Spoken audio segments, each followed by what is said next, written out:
Goodness gracious. Sorry for that delay there. There's always one more thing in the chicken licking to be sticking with it. Let's bring You look prideful.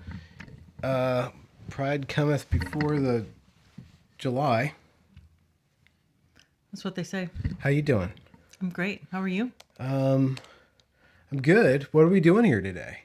Well, I think we're going to look at some more Evergreen.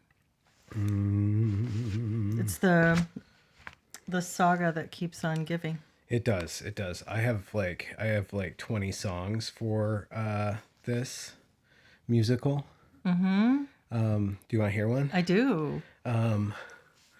We present you with the absence of the white folk on the campus so that people with some color on their skin can feel at home. We can't afford to be a place ignoring every student's race, for race is the best basis by which everyone is known. Yes, race is not infrequently the key to how society defines you and reminds you that you're privileged or oppressed, and so we must defeat it, and the best way is to be it.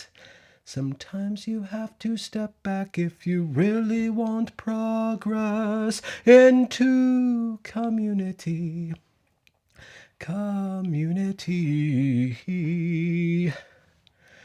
We've hacked up the statistics and decolonized the physics, and now up is down and big is small and liberation's nigh. Minorities of all the shades are centered in our sacred space. No harm will come so long as Trump is thoroughly despised. But fear ye not, Caucasians, ye of dominant persuasion. We have got a place for you to go downtown to do the work of unlearning your supremacy, and how this here society must be dismantled brick to beam till everything is dirt except perhaps community. And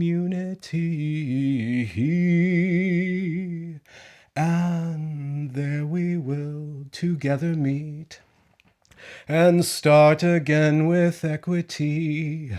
All pain and hurt and suffering we simply won't abide.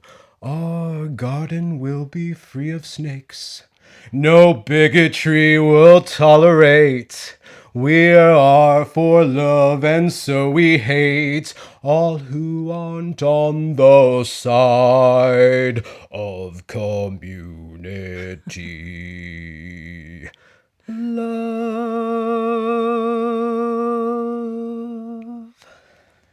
Wow, that's impressive. You need a round of applause for that. Well, you can round me an applause. Oh, here we go. Watch party. All right, we have to... Mute. Is it muted? Okay, there we go. All right. So we got that. I need one more thing. I need a little stand to put here, which I'll go and get. So what we're here to do is to start with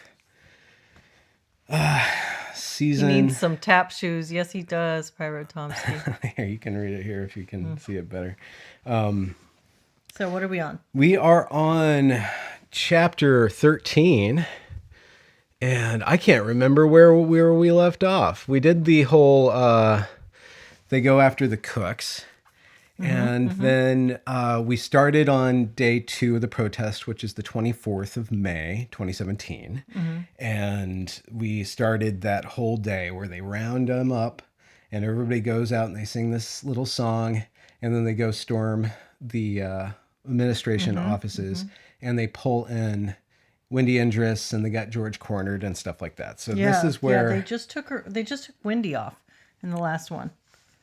Oh wait, I can't control this with this. I have to run away and get a thing and another thing. So while you guys watch, oh shoot, what do you have to do? We need those headphones over there. Oh yes, those headphones. Alrighty. Because if we start playing, prepping it's and prepping.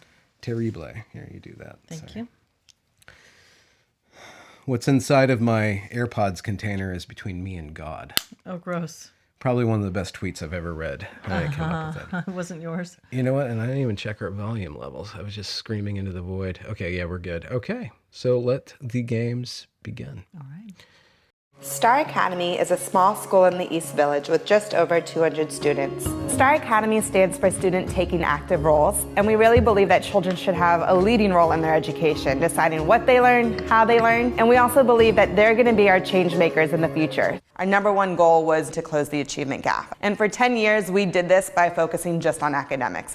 And we realized that is not enough, and that we really need to rethink our curriculum and rethink the culture of our school to be culturally responsive and to be actively anti-racist. We are learning a lot about different issues in this world, and we're mostly thinking about racial and culture in my class and how we could change the future. We have all of these different people that are activists, and we have people that are taking action, and we're learning how to take action in social studies now. We've seen our students become empowered. We've seen them see that even at the age of 4 that they can take an active role and be activists. And so it's through this work that we realize that education without this conversation isn't going to make a difference for our children. I see teaching as a very political act. When we are engaging with our students, whether it's on social justice issues or multicultural issues or culturally relevant teaching, I see that as foundational to all learning. 6-8, this time you cannot escape. 2-4-6-8, this time you cannot escape. 2-4-6-8. Nobody. I'm just trying to figure out what's going on, pretty much. I had Brett years ago, so I'm just kind of curious as to what happened. I don't really follow it. Do you know what happened? Yeah. Can you point me in a direction to find out more? All right,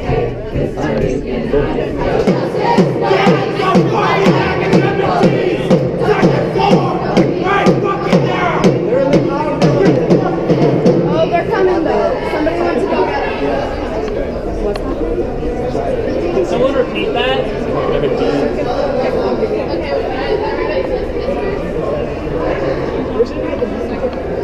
Y'all should still chant though.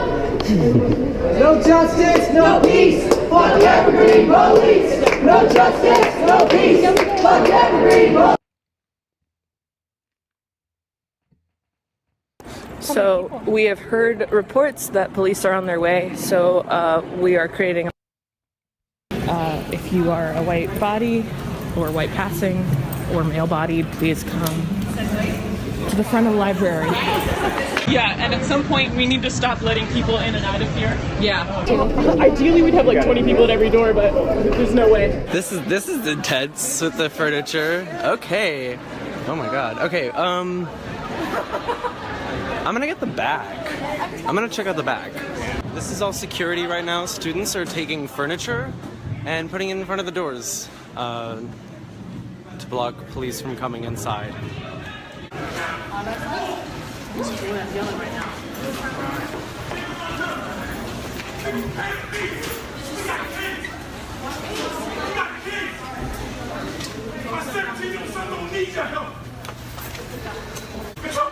Get shot every day. Don't need white people. Sick of y'all think I don't say what's up. Got nothing to say. You can't say nothing you do to say. Unless y'all take every gun from every cop. Ain't nothing you want to do. There's totally nothing to see here. Thank you, white people, for trying to save us. Appreciate it. Go back to the suburbs. Go back to the rock.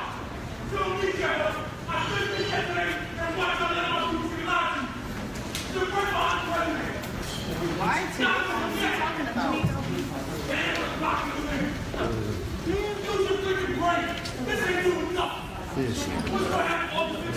Bro, fucking name. I'm still here for all y'all at home. Go ahead.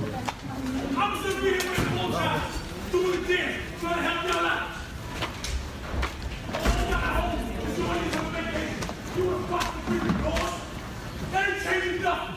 My professor. Get educated. Know the lawyers. Know how to do it. You don't even have to freaking work. Okay, so moving on, can we get 10 or so white people to stay on this floor? The rest of you back in the hallway. Please, let's go.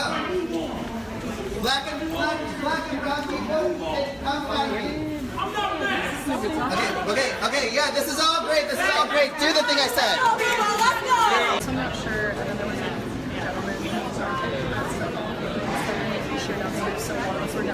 Yeah, I saw some of that. Yeah, no, so, like, after a while, there's something that did go on some white parents in college kids, just like, why are you wearing it? Oh, that's what started that. No, yeah, that's why it made sense. Like, and then other people who walked in later were like, why are you saying it? I don't know, I'd be pretty angry if that was my experience and someone had said that, so I talked to me. Yeah, cool. Thanks for your opinion. Police Department. Bill Maxwell calling. Hey, Bill. Are we having fun yet? Yeah. Talk to me. I do not know details. Do you have a status report? Do you have time to do that? I have time. We have locked the library building down, at least records and registrations, admissions, and looks like they're trying to leave the cashier's office. They've shut down for the day. George and Wendy are in George's office, students surrounding it on the balcony, and the doors in the hallway. Do you know the exact number?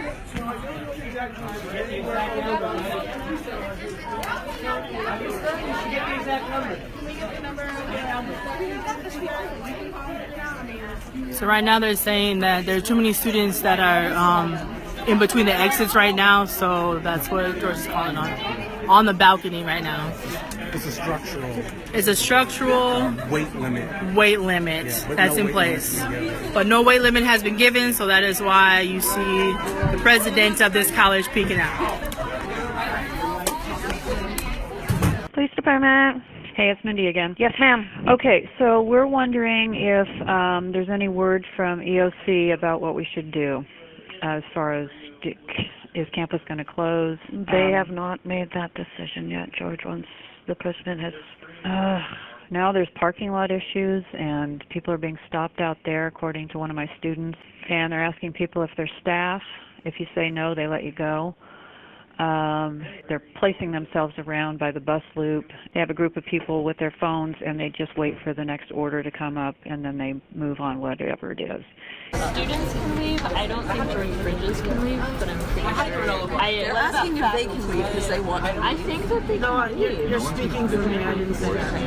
I think that you can leave. I would like a guarantee before I go up there. I have family responsibility. I understand, and I don't think anyone here wants to get in the way of that.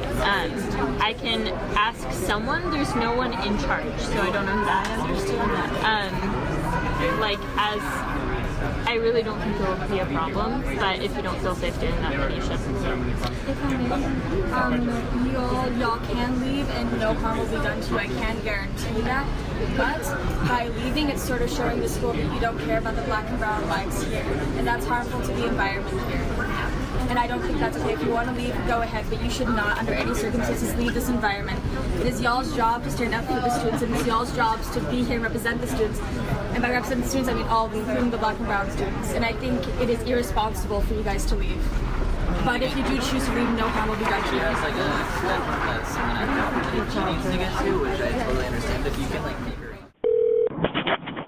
Hello? Hi. I hope I didn't wake you. You didn't. I'm almost at Shelton. What's going on? We're having civil unrest on campus. How about that? They are stopping vehicles coming on and leaving campus. Who's stopping them? Isn't it our guys? It's our students that are stopping people. Oh, our students that are stopping people. Why aren't we stopping them from stopping people?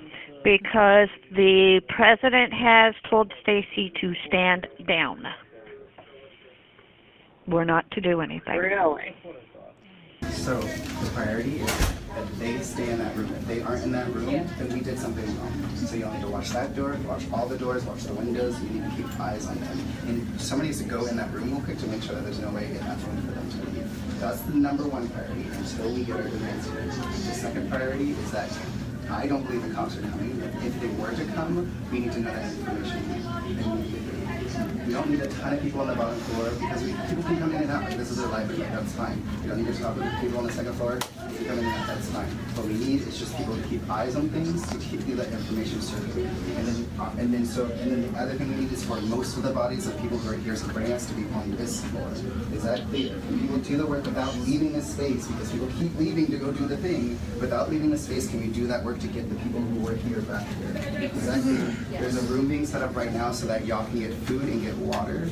I need y'all to get that information spread as well, because your rest and your sanity is really important to this, okay? Is that clear? Spread that word, please.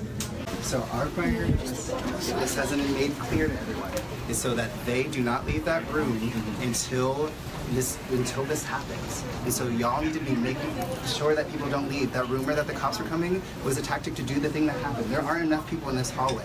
So without leaving this space to go find people, y'all need to find ways to get those people back into this space. Blocking the doors and all that shit, that's all good and great, but people can come in and out of the lobby, that's fine. What we need is for there to be a physical presence on this floor so that they aren't leaving, okay? The other things is our and Lauren's safety is really, really important. Does everyone understand why? Okay, so any work that needs to be done, they've chosen to stay in this space, that needs to be respected, but any work that needs to be done to make sure that their safety is prioritized, that needs to happen. So if y'all need to discuss a plan so that they can get in and out if need be, with accessible, if y'all need to make some sort of thing happen, y'all need to know that and work that out. Is that clear? And make sure you're listening to our and Lauren's when deciding that for those kind of things, okay? Cool. Is there any needs for in that room right now? Is there any, close the door. Yeah. Is there anything that needs to happen in that room? So what he's talking about right now is that he talked to the chief of police and he said police will not show up. But he said that they aren't willing to continue to have conversations, or rather the deal is the basis of the conversation is people have to stop blocking personnel from coming in and out of the building. People have to let people come and go. No, people can come and go. The only people who can't leave are the shit. Okay, so they've added the other guys, and that's what I would argue. So if they need, do they want me to come? Do they want me to come say that? Yeah, Cool. I If you need a portable charger, I got two. I just don't have an iPhone cord. In here. Okay. Yeah, at the meeting. It's me.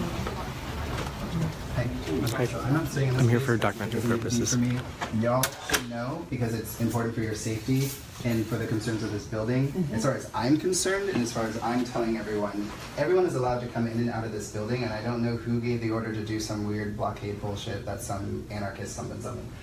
That's not on us, and I've gotten them to reassess that situation. The only priority is that y'all stay in this space until those demands can happen, so that's the only thing that we're concerned about.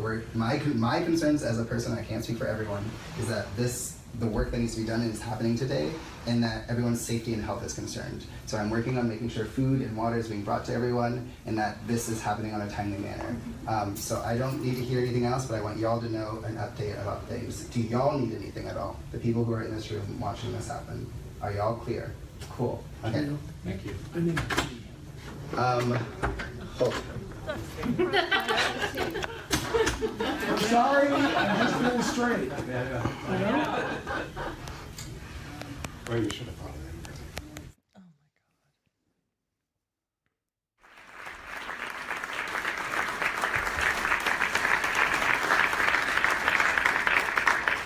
I'm sorry, but I really appreciate all of you faculty, but the students are here right now. And why do we need to I appreciate celebrating our accolades and how much we've done for the college, but they're here. Like, we need to listen to their voice. They are out there, their bodies are on the line, right? Where's your body? Sitting in a chair eating cake? Come on. So I think we need to just give them the floor, and I understand this faculty emeritus thing is super important. I agree, but that could happen at another time, and this really can't.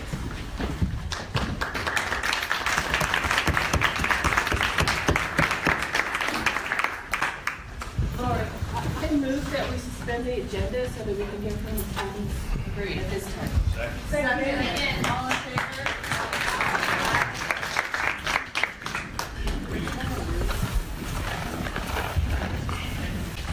Thank you for suspending this meeting. I think that's super important. So thank you for doing that and making time. Like, y'all are educators, many of which I know. Peter, Amjad, Karen, Alice, Sarah, like, I've had many of you, and all of you all have impacted me in my education. Like, Y'all decided to become educators to hold our futures in your hands. So why aren't you there supporting us? Like, where have you been? Like, as educators, you're there holding our futures. You're there to, like, help us grow. Yet, like, many times we come to you looking for support and we're penalized and we lose credit because we're putting our bodies on the lines because we're taking control of our education. Y'all are educators and, like, we will work with you and stand with you, but you also have to work with us. Love, community love. Community love. Can I say something? Absolutely. So one of the things I've noticed about this place is that when we have conflict, a place that we go as faculty is into some sort of like victim stance. Like as if our administration is somehow to blame for everything we're doing. And believe me, these students know where to go where the power is, which is why they're here. Mm-hmm. We are accountable. We've been sitting on our asses for 40 years, and this is the result. If we were doing what they asked of us, this wouldn't be happening. These people have better shit to do. Yeah. I have better shit to do. This is my fucking day off. I don't come to faculty meeting anymore because of all your racism.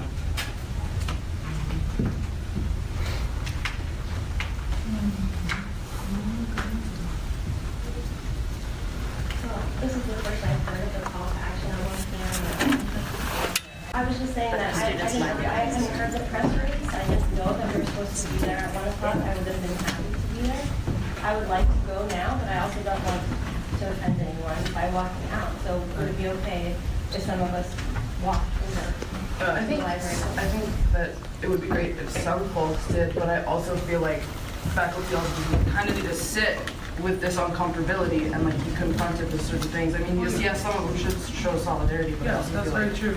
And I don't know if you identify as white or not.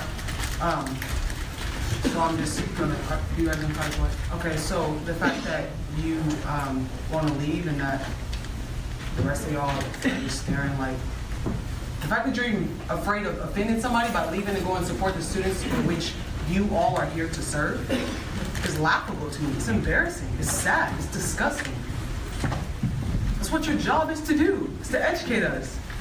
Didn't you educate us on how to do like this? It was you that taught us that in class. All right, though? You taught us to go and change the world. Ain't that what y'all sell on the Evergreen State College page? So when shit is wrong, we're supposed to try to change it. So why are y'all in here eating cake and chilling? I don't have the authority. You can just speak. That's how we do it. Would you find it more helpful if we stayed and talked with you, or more helpful if we go over to the library? I would find it a lot helpful on behalf of the student body if all of y'all got up together and walked over to support the students that support you, and have done that. Even when you continuously hurt us, when you continuously take our credit away, even though we pay for them, when you don't show up for us, y'all need to rise up. Let's go.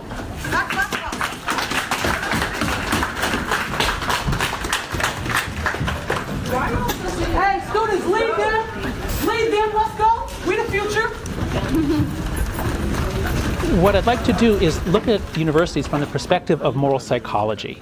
And I'm going to show you two different ways of looking at a university. I'm going to open with two quotations from dead white men writing in London in the 1840s. So a very, very narrow range of human thought here, but extraordinarily far apart, and what they said is resonating and playing out today. So John Stuart Mill in On Liberty, John Stuart Mill is so wise about human frailties, foibles, biases, the awfulness of our thinking in many cases, and how it is that we need each other to think better, to correct our thinking. So as he wrote, "He who knows only his own side of the case knows little of that. His reasons may be good, and no one may have been able to refute them. But if he is equally unable to refute the reasons on the opposite side, if he does not so much as know what they are, he has no ground for preferring either opinion." Now contrast that, or think of a university based on Mill's principles, and it's going to clearly be one that strives to represent diverse views. It's going to reach out for viewpoint diversity and encourage a culture of debate and challenge, and only in that way can we find truth together. On the other hand, Karl Marx, writing right around the same time, this is a quote that I've heard a lot, and when I Googled it, what I found, the exact words, they're pretty similar. He wrote, "The philosophers have only interpreted the world in various ways. The point is to change it." Now, you can hear his frustration with the professors, the academics, who will talk endlessly about this or that distinction, and he's saying, no, we need a revolution, we need to change. And so if we imagine a university based on a more Marxist approach to intellectual life, it's going to look extremely different. Now, what kind of university do you want? Do you want one focused on finding truth through debate, or one focused ultimately on changing the world? And not just assuming that because it doesn't make you feel good the way that we fucking say it, that you get to decide. You're doing this wrong. All like most white people are like, This is Naimia and a few other faculty having a confrontation outside the library. You are now those motherfuckers that we're pushing against. You can't see your way out of your own ass. So don't talk to me. And you need. It's about their needs. And that equity council handed you a way to do this easily. Do you expect, I guess there was this council, the Equity and Inclusion Council, proposing some recommendations, and that's sort of what got Brett Weinstein involved a little bit. Do you expect to see some policy changes, regardless of what happened in the last couple of weeks, but long term? We are looking at a variety of changes that we want to make, and we feel as though we need to make in the college. We need to be responsive to the changes in our society. As the society changes, so must colleges and universities. And we are looking at changes in how we respond to students, how we support them, and how we guarantee their success. Don't mind if I do. Baby got fancy meeting cake. Anybody want some cake? You want some cake? Actually, you know what? Let's pass out some cake.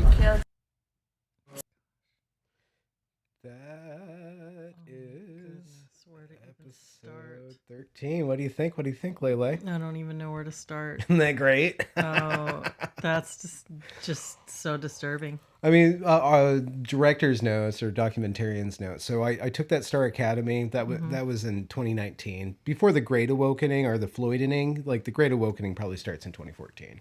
2017 is a watershed moment. This Evergreen stuff, but ramping up to 2020, things just keep on getting more and more and more. They're trying to like make it start. They're trying to make it start. But Mike Nana sent me this. This internal document from this Star Academy, and they're like, we want equity, and we tried with academics, and that wasn't working. So now we just focus on activism. Okay.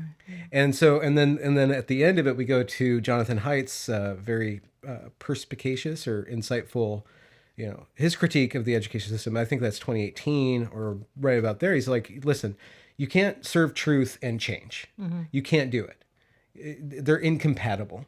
Because the seeking of truth, so-called, is about debate and about challenge. Right. Change can't afford debate. And so you see at the Evergreen State College, like these little kids learning this stuff. They're not learning how to think. They're learning what to think. They're learning to change the world, not to interpret the world, not to understand the world, but to change the world. To be activists. And then what do you get? A bunch of just mindless drones, like unintentionally doing felonies. Like Jamil is basically taking hostages. Not basically. He's actually taking hostages. Like it's a priority. These people don't leave this room. No. It's your job to make sure these people don't leave this room. And he's put in charge. Make of sure changing there's the no student way code in of and conduct. out. Yep. That's incredible. Watch the door. Watch that door. Yeah.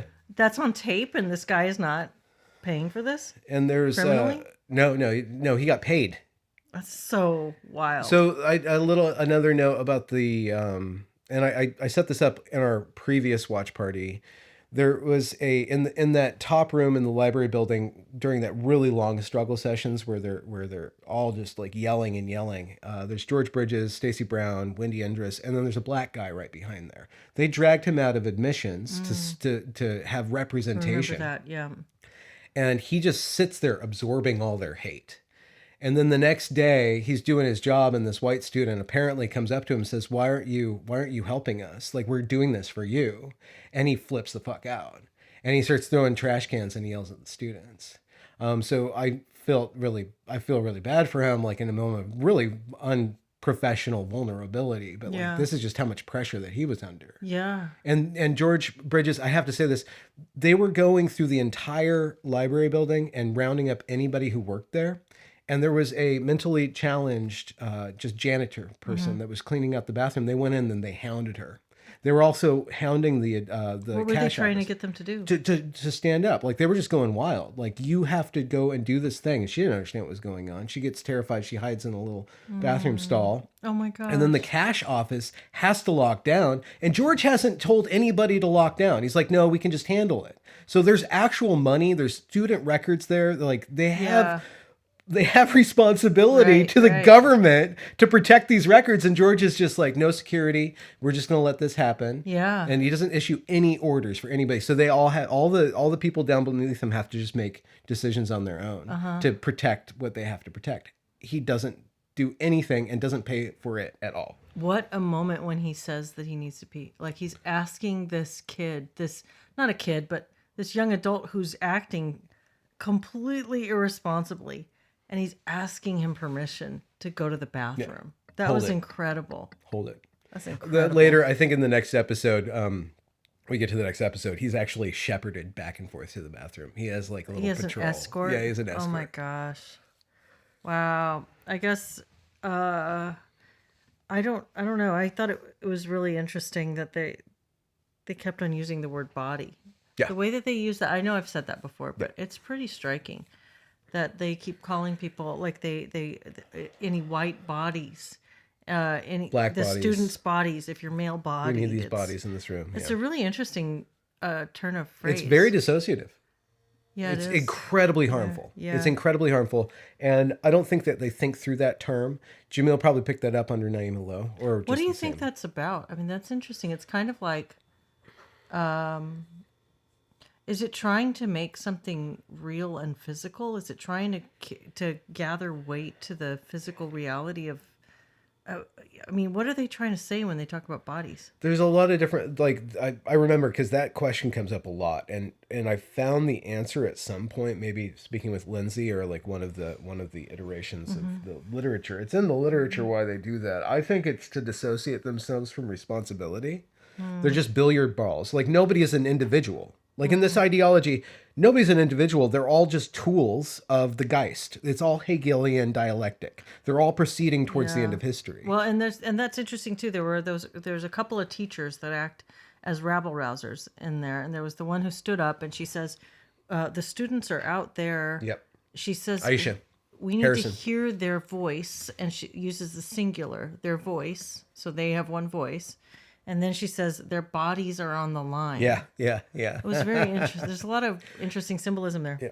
I have to speak to Aisha. She's the one who started this whole thing. That's the teacher? She, in an earlier iteration, maybe we haven't even gotten to that. No, she reads these rules for, Robin DiAngelo's like list of anti-racist principles. Yeah. She says, the question is not if racism happened, but how it happened.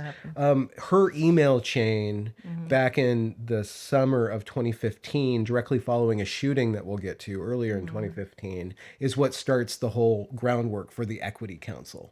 Okay. And George comes in, sees that. She's been a bigger rabble rouser than just that. She's kind of, I looked at her, she's kind of stupid. Oh. I mean, Naima is not the smartest tool in the cupboard, but she has anger and hatreds, which fuels so. But Aisha's just kind of like a bumbling idiot looking for meaning. She's half white, like she's got to glom onto something. A lot of these professors, Evergreen just went downhill at some point and just stopped hiring actually smart professors who were interested in academics. They were interested more and more in activism. And they all hired, like I said, they all hired to the left of them. Everybody hired somebody more radical than them. Well, Naima seems very radical, and it's that... Bitch better have my money. If you're not burning down a cop shop or giving me money, I don't want to hear your ass. I know I keep saying this, but I've never seen a more unprofessional display from a teacher. I mean, I went to community college, I went to university, I went to law school, I went to graduate school, and I've never in all that time in education seen anybody. I mean, heck, you are she's involved. cursing people out. Yep. She's cursing and she's using really vulgar language, and she just looks terrible too. I mean, she just looks Gold like digger, she's gold holding digger. a dog. She's wearing this. She a little support animal like that. She She's looks strangling. so schlubby. You know, she could dress professionally at least. But There's she wants jokes to about come what and happens swear to at the people. dog after this all happens. So. What do you mean? Well, I mean, some people stress eat. Oh. Yeah. Okay. It gets worse with Naima. Oh no. Oh, we got the Okay. art. We got the art house one. Okay. I think there was one super chat. Thank you very much, Pirate Tomsky. Did they ever actually define what would be a perfect system for them to operate in? Ever define the end goal other than sack Brett? They made a list of demands. They just basically want power. They don't have an end goal. They just want to run things into the ground, but they just want to run things. And how are they going to get all their demands met in one day? Their demands were kind of like they're contradictory. They're self-contradictory with some of the things that they're doing.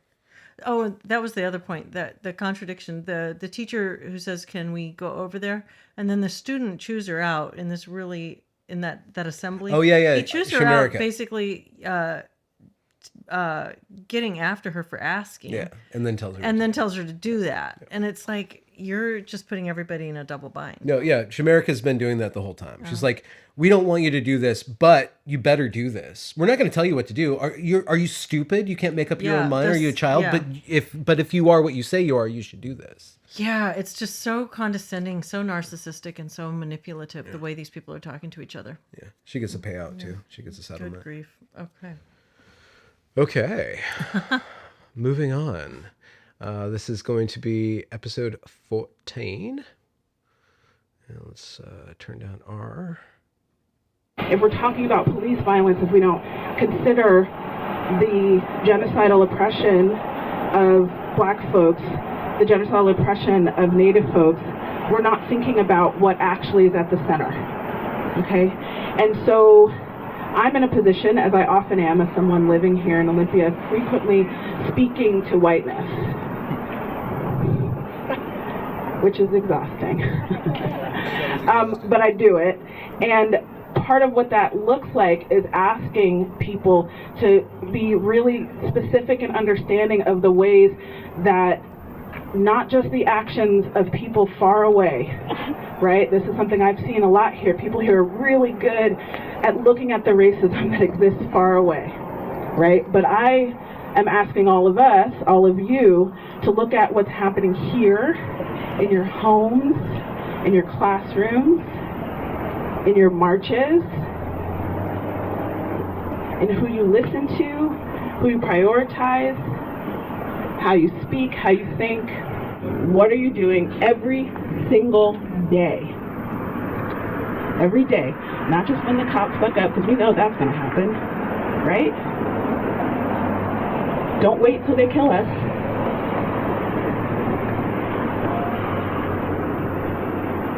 Or beat us up. What are you doing every day? How are you raising your kids? What kind of conversations are you having?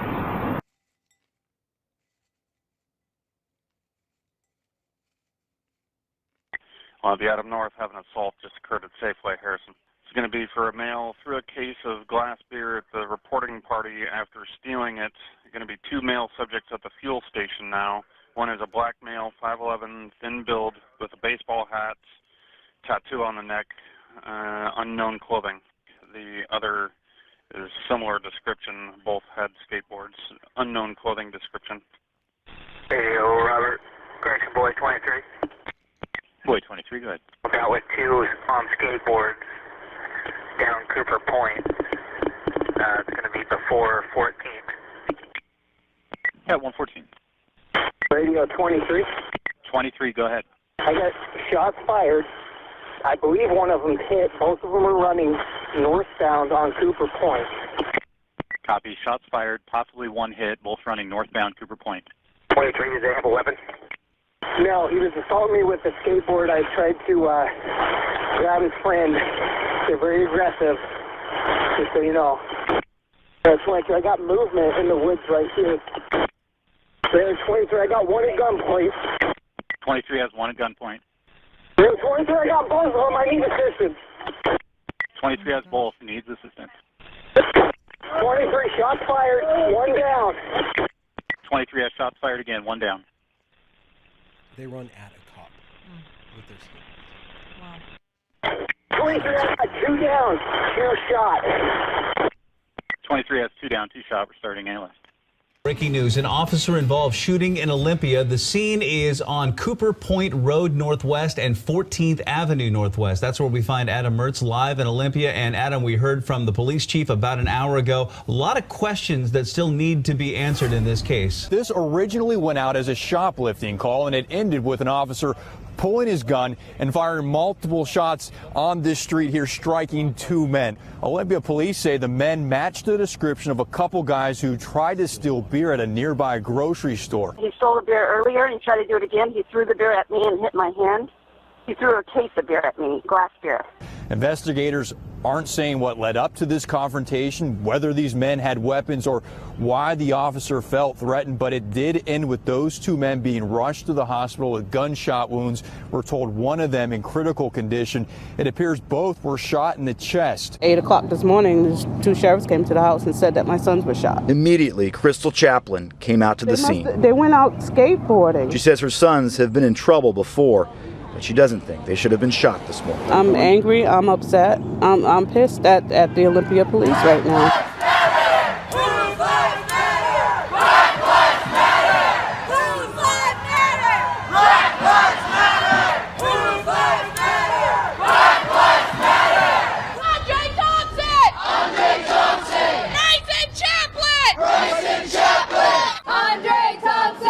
Bryson Chaplin. I am mad that these idiots went out and went and robbed stuff. I am mad that the cops shot them. I am mad about the whole damn thing.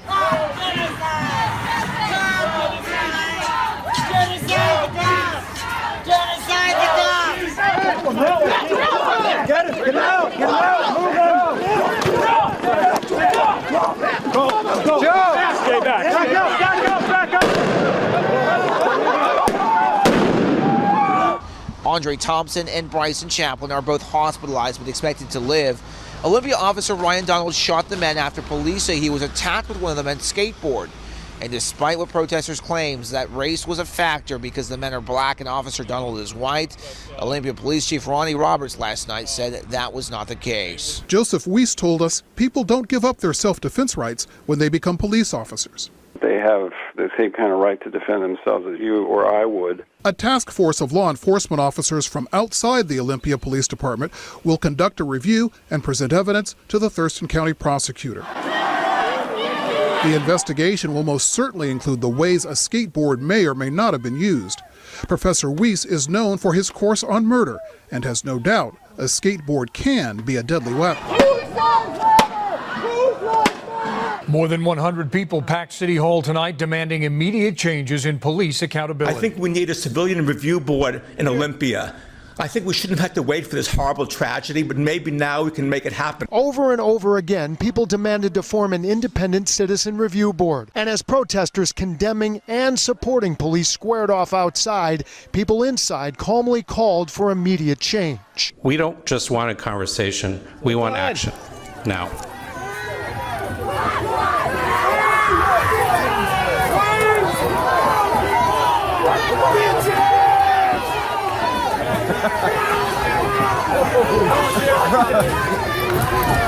Oh no, the hell band.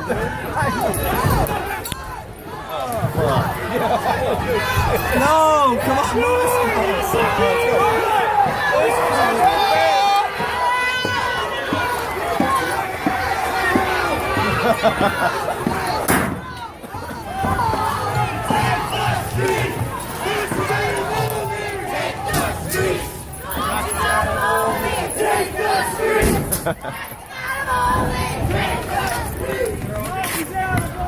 Nick, where you been?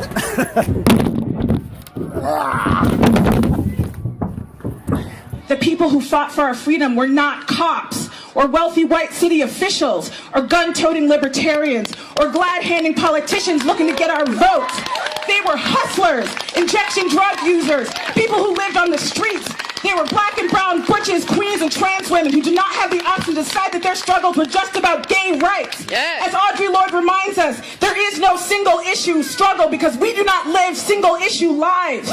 The people who fought for our freedom took care of each other, creating safe places to be themselves when the white gays, the white middle-class assimilationist motherfucking gays took over the movement later with their assimilationist goals, kicked them out because they wouldn't act grateful for the scraps given to them by the racist politicians, racist police forces, and racist housing policies.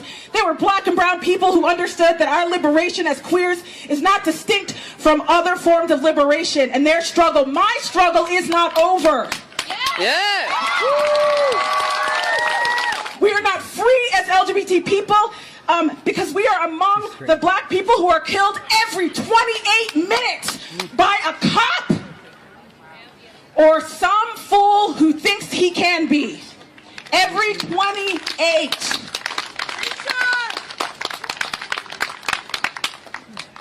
We are not free because on May 21st of this year, right here in Olympia, Washington, Andre Thompson and Bryson Chaplin, two unarmed young black men, were shot by Olympia police officer Ryan Donald. While these two men are not part of the LGBT community, they've become part of my community and my heart by allowing me to support them through their struggle to recover from this violence. Despite the persistent efforts by many white people, including so-called allies, to turn the conversation about race from away from a conversation about black life, away from a conversation about police brutality, and away from a conversation about the white supremacy that lives and breathes within every single white person standing here right now, I refuse to shut my mouth and let white people set this agenda.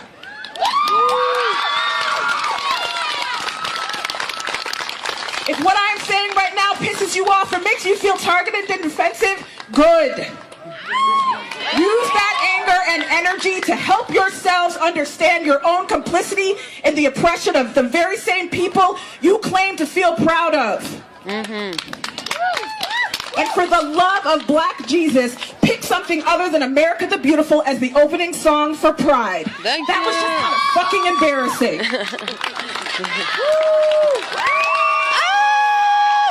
At noon, attorneys for the stepbrothers shot by an Olympia police officer say it's outrageous they're being charged with assault. KIRO 7's Rob Munoz was there as they both pleaded not guilty in court this morning. Their attorney says they still want to see the officer involved charged. Now, Andre Thompson and Bryson Chaplin entered the county courtroom alongside each other. They are stepbrothers. That's Chaplin in a wheelchair. Family said he is now paralyzed from the waist down after being shot by Olympia officer Ryan Donald back in May. They both pleaded not guilty, and their attorneys said they believe that race is a factor in this officer-involved shooting, and they said the prosecutor's office was wrong to clear Donald earlier this month. Now, police say the two were stealing beer when Officer Donald confronted them, and he told superiors the stepbrothers used a skateboard as a weapon and that he felt threatened enough, and that it is why he fired his gun. Chaplin's attorney says he denies that. Because he did not assault Officer Donald. Officer Donald shot Bryson in the back. How can he be a threat when he's being shot at from behind? Investigators say the gun wounds in the back are actually from the same bullet entering and exiting, and said saying Chaplin was shot in the back is misleading. The trial for both of these men will start in December. The attorney for Bryson Chaplin saying again he will present evidence, saying that his client did not attack the officer involved here. In Olympia, I'm Rob Munoz, KIRO 7 News.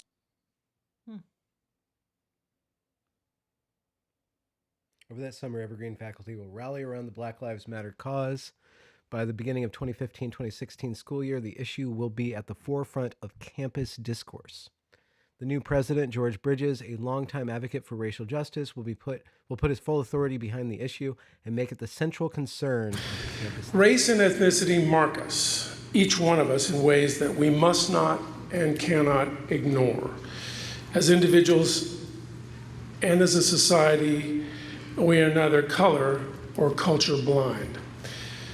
Given the histories of slavery and other forms of indentured servitude in our country, a history of discrimination against immigrants, and the pervasiveness of racial biases that persist even today, we can witness the effects of the color line nearly everywhere, and the culture line.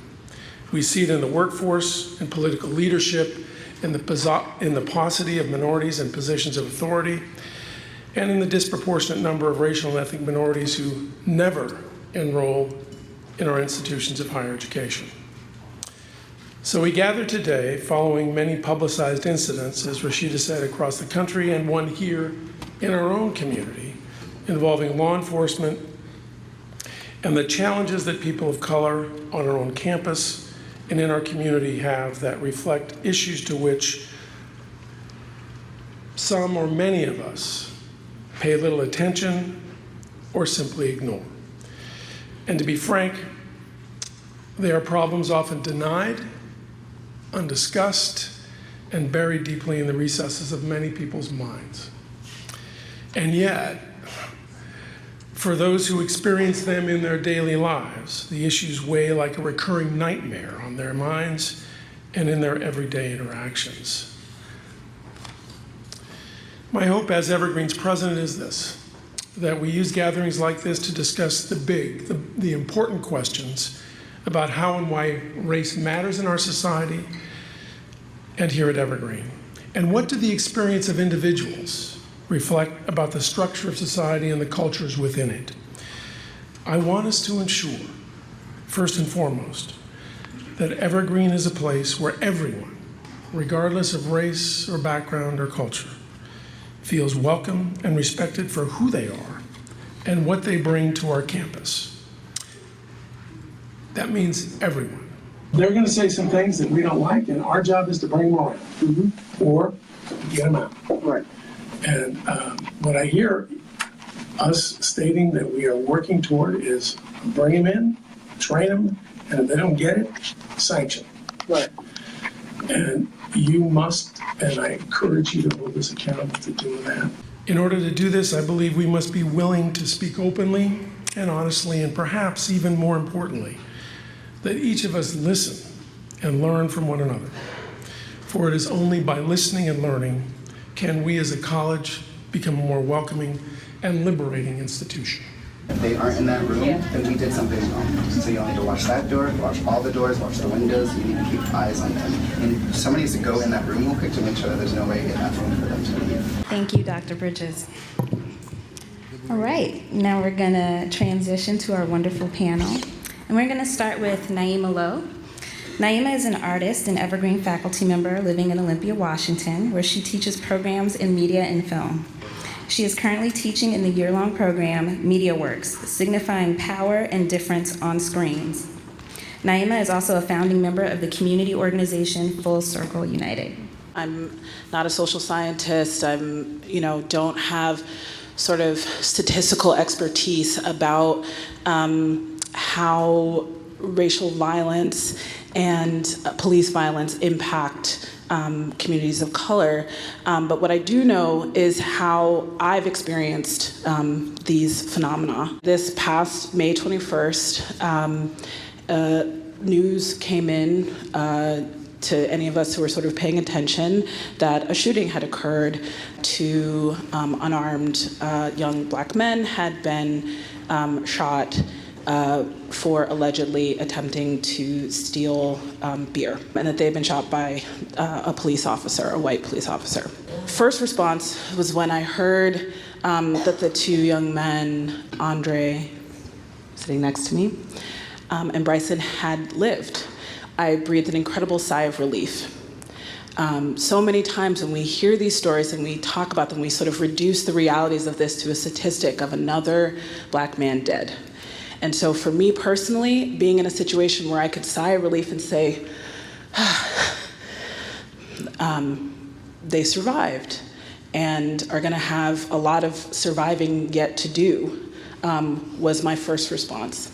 My next response was to sort of brace myself for the expected kind of backlash and vitriol and disbelief that I knew was coming, right, from the immediate community about whether or not this was actually a racially motivated occurrence, whether or not people who do bad should be held responsible. Specifically, in this case, the people who apparently had done bad were Andre and Bryson, not the cop who had shot them.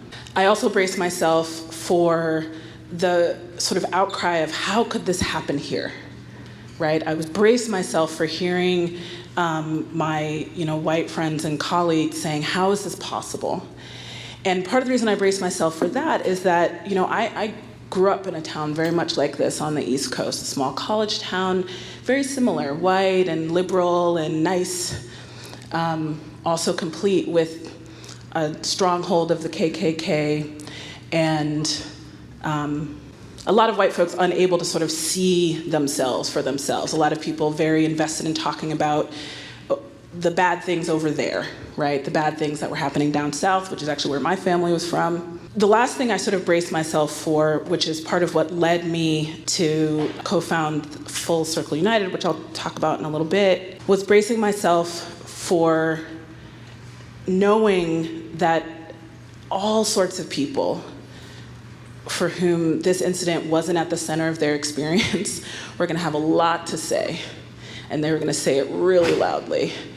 And they were gonna not have a lot of energy or time or patience for some of us, other African Americans, saying, give us a minute, right? Give us a minute to collect ourselves. Give us a minute to mourn. Give us a minute to recognize that we're experiencing trauma on a constant scale that is now very proximal to us. One of the other things that immediately happened is everybody, okay, maybe not everybody, but a lot of people become very invested in considering what's happened to these folks as a sort of symbol, right? This is a symbol of a thing that is happening. And of course, it's a symbol of a thing that's happening nationally. We know this, right? We know that this is connected to what is the most recent statistic? Every 28 hours, right, a Black person is, shot by a police officer or, self-proclaimed vigilante. So we know this is part of a national trend.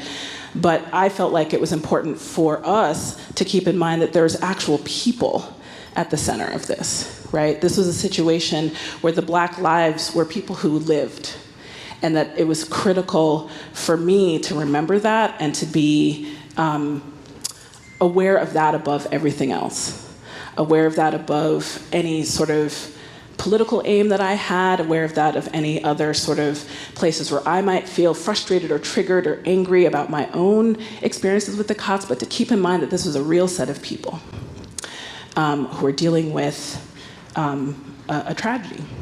Part of what I was experiencing was a tendency for, despite people's sort of desires and impulses to chant the words Black Lives Matter, an incredible tendency to be disinterested in what Black people actually had to say. The day after the sort of decision came down to charge Andre and Bryson, as we organized an event with a really simple idea, which was that we were going to organize in such a way that Black voices were what mattered the most, as in the only ones that were going to speak.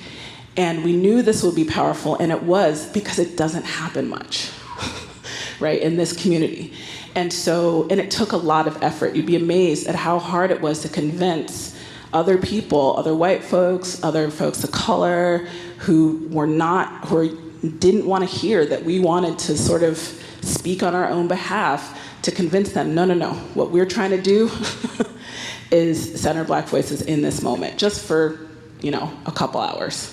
We also are starting to think more and more and more along the lines of what we can do within our own communities, not just to sort of resist or the police in some sort of like broad ideological framework, but how we can develop systems of accountability to one another in which we don't need the police. Right? That's kind of the place that we've kind of gotten to, is that our work is a sort of combination of thinking about our collective healing, of dealing with the trauma, of sort of constant violence and brutality, and then also to create systems for ourselves and for each other, and connect with other people in our community who try to sort of formulate alternatives, right? I have no reason to believe at this stage in my life that, and this is just me, that a cop is here for me, right? There's nothing that I've witnessed that's told me that. Pardon the interjection. I just wanted to say that the notes that I put under Naima Lowe's speech were there principally to lead us into how her belief system and her narrative is taken up by the institution at large. Now, I personally am not for police violence. I'm not personally against Black Lives Matter. I'm just trying to say that anybody who had any criticisms or challenges of that movement, from a poster put on a wall to an email sent out to the staff and faculty, was dogpiled on and was censured wholesale by the entire institution. And that lays the groundwork for not only this totem of the traumatized Black individual erected around which the entire college dances, but that totem, that sacred totem, is also a blind spot where anybody who resides in that area can get away with any sort of behavior because they are sacred, they are untouchable. You are now those motherfuckers that we're pushing against. You can't see your way out of your own ass.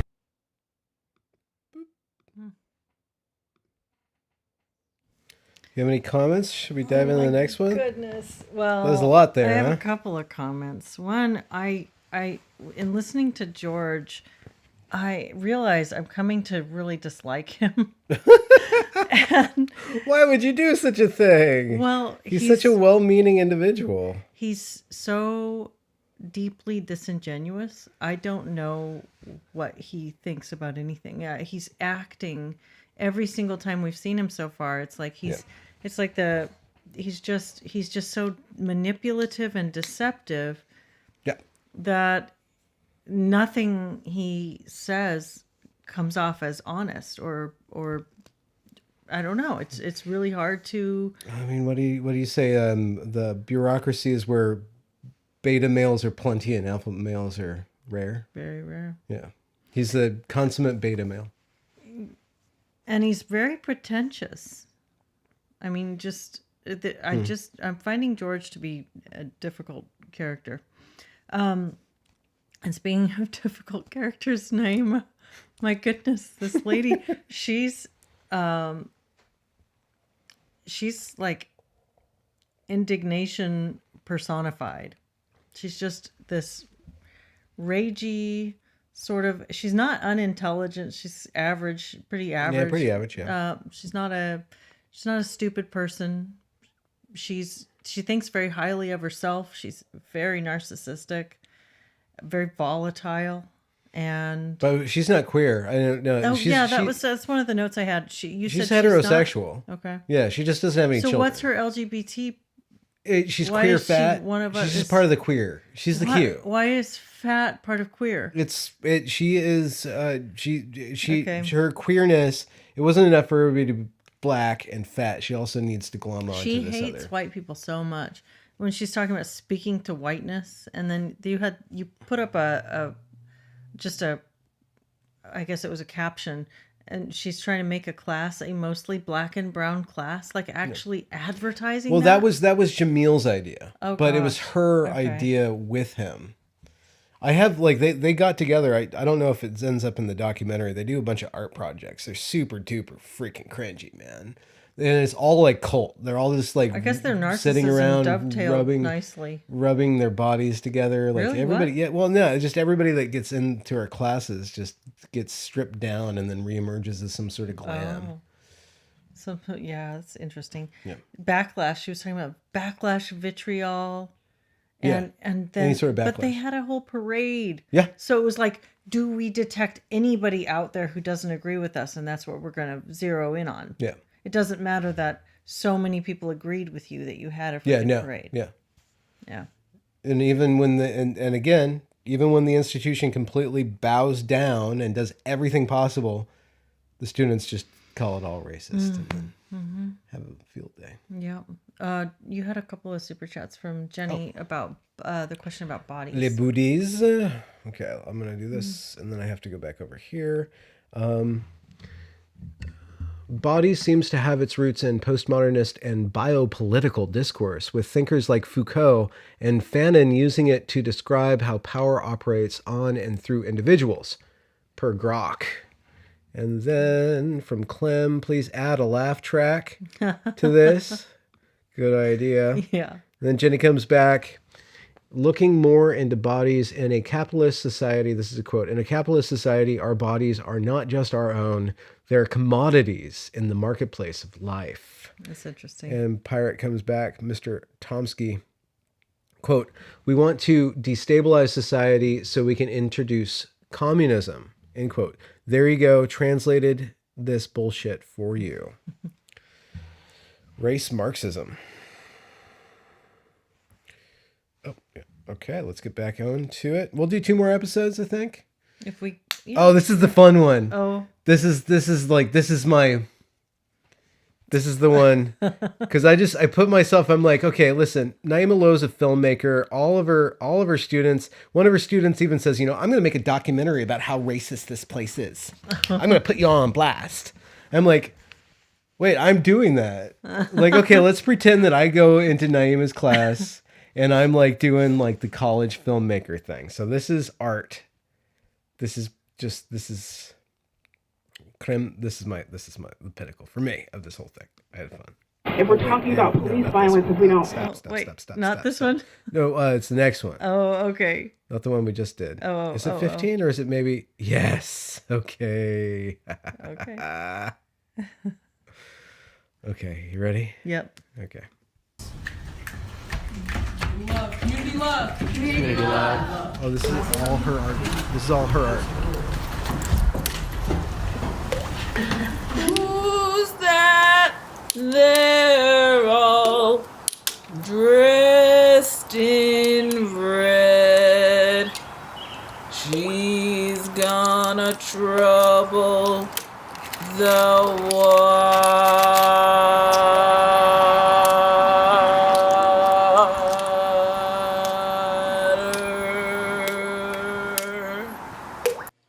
From a distance, you kind of couldn't see it, right? You couldn't see it at all. You got a little bit closer and it was sort of a line, right? You had to actually get up close to see what was actually being said. This is a little bit of an experiment. Even though I'm graduating, when I walk that stage, that won't be the last time that I'm on campus. I am a film student here and I'm currently in the works of concepting out a few documentaries unearthing things like this that go on at Evergreen, as well, not just racial discrimination, but ableism, really just everything this institution has been sweeping under the rugs since I've been here and before, and probably will be in the future. So yeah, get ready for me to burn this place to the ground. I've got a lot of matches and I'm ready. Naima, during these past 2 years, you have modeled the kind of teacher that I will strive to be. I remember being so in awe of you, my first black teacher. I remember being so excited, and I would run to you with this excitement and all of my questions about life, and you would look me dead in the face, blink, and just say, okay. And then you'd let me find the answer to the questions on my own. I can see clearly now I asked my students to take a lot of personal and intellectual risks in their processes of examining their relationships to race and racism. I was consistently impressed with the integrity that they brought to that work and frequently overwhelmed by the problem of doing this work in a way that felt as though I was alone. I have a phrase called black girl in the wilderness, right? Sort of to describe this profound isolation we feel as these sort of unruly, loudmouth women with like the wrong hair and a lot of attitude, and a rabid dedication in our work towards education as an actually liberatory practice. 2 options, go inside, go home.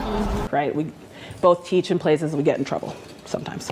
Or we don't get in trouble until we're actually doing what we say we're gonna do, then we get in trouble. That's it, I don't have time for anything else.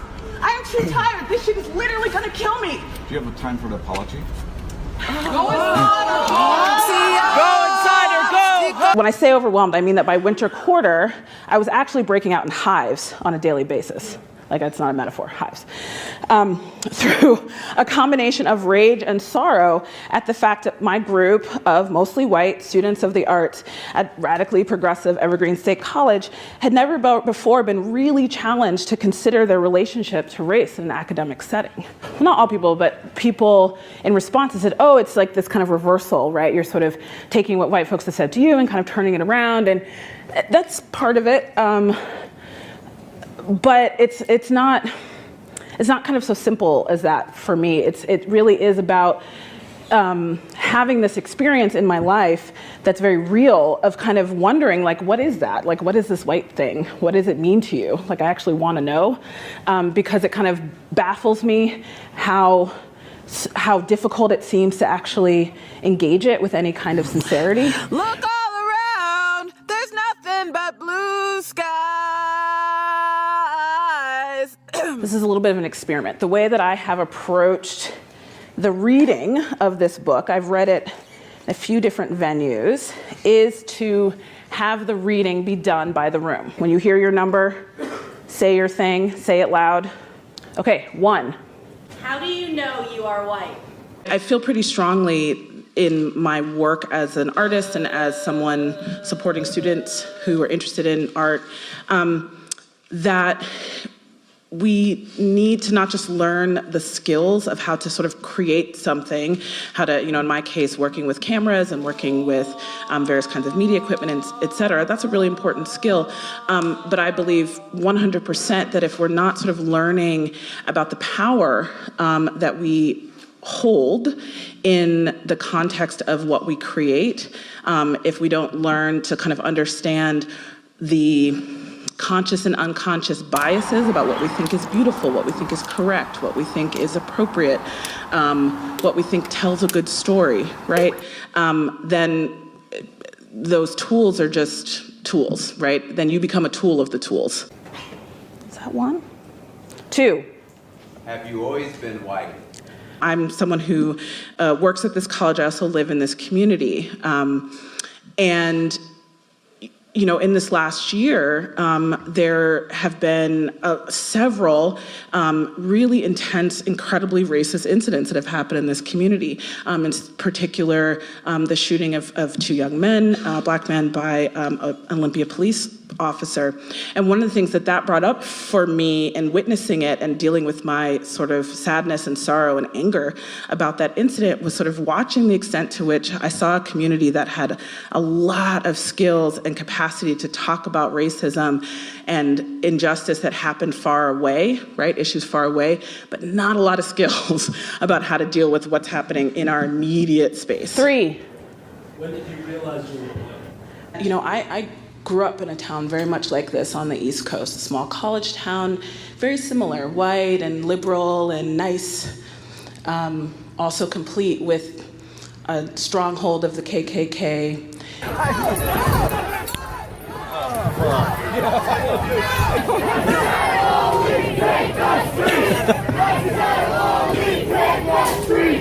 Those fuckers are gone, right? What's up, dude? How's it going? Pretty good. That's pretty cool, huh? There was like 10 of them. I know.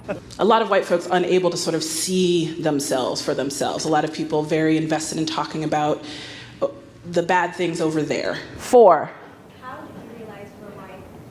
I walked too close to these 3 cops. Right. And they got me and took me to the ground and started beating me on the back. Right. And I said, look. Press. And this one said, I don't give a shit about that. Bip. 5. How often do you think about being white?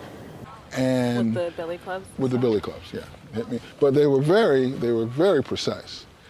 At that point and I'm really clear about this, they were very precise at that point. They weren't hitting me in the head. They weren't hitting me in the kidney. They hit me on the legs and on the back. Places that wouldn't leave scars, but I would certainly feel. Right. And an officer, a superior officer came over and told them to stop. And instead, they pulled me. That's where the whole business with the scars, because I had all this glass from when the bottle. 6. And one of the ways that people responded when I would say that or have that issue would say, well, there's no Black people here that we need to kind of consider that issue. And I was sort of like, like that's strange. So for me, being really conscious of how I participate in conversations about racism and other issues of unequal power has been a matter of my personal survival, right? This shit is literally gonna kill me! Right? My ability to speak and my ability to be heard is a matter of my personal survival. And so for me, this is about my teaching, but also my life. 7. You talk about being white with your friends. So what are you doing right now? I'm not talking about training. I'm talking about the fact that you put our lives in danger. Do you know how many Black students and brown students live on this campus? In the woods, in the dark? While y'all at home, kissing kids, watching TV, cooking dinner? We need to remind that we're in Olympia where white supremacy is at an all-time high, and y'all sent out an email that literally told all these white people, inviting them, told all these white people, hey, all these people of color are aggressors. This is exactly what the email says to them. The labor we had to do to protect ourselves and to tell people that we needed protection, that's not being compensated in any way. That's not a job we've been paid for. That's a job y'all have been paid for. 8. What do white people talk about? As far as students of color, I'm a student of color. I don't share a lot of the same problems that the younger generation does. But the one thing I can tell you that I have noticed from just from my own observations and having to deal with the younger generation, they're angry. They need to. I would like to see them come from a different place other than anger, because you can't get anything done when you're angry. No one can listen to you, and no resolution is going to be good enough when you are simply angry. Not saying they don't have reasons to be angry, because maybe they do, I don't know. But what I do know is that it is a problem in how they are presenting themselves. And that's something that hopefully they will change in order to effect some change. 9. What do white people think about? You're sick. You put in a lot of goddamn effort. You've listened to these people talk shit to you for 7 fucking years. So no, I don't want to hear about it. So what I'm saying is what I said at the start. You can go inside and you can listen to the students and what they're trying to say, or you can take your ass home. That is it. Can you just sort of explain what's going on there?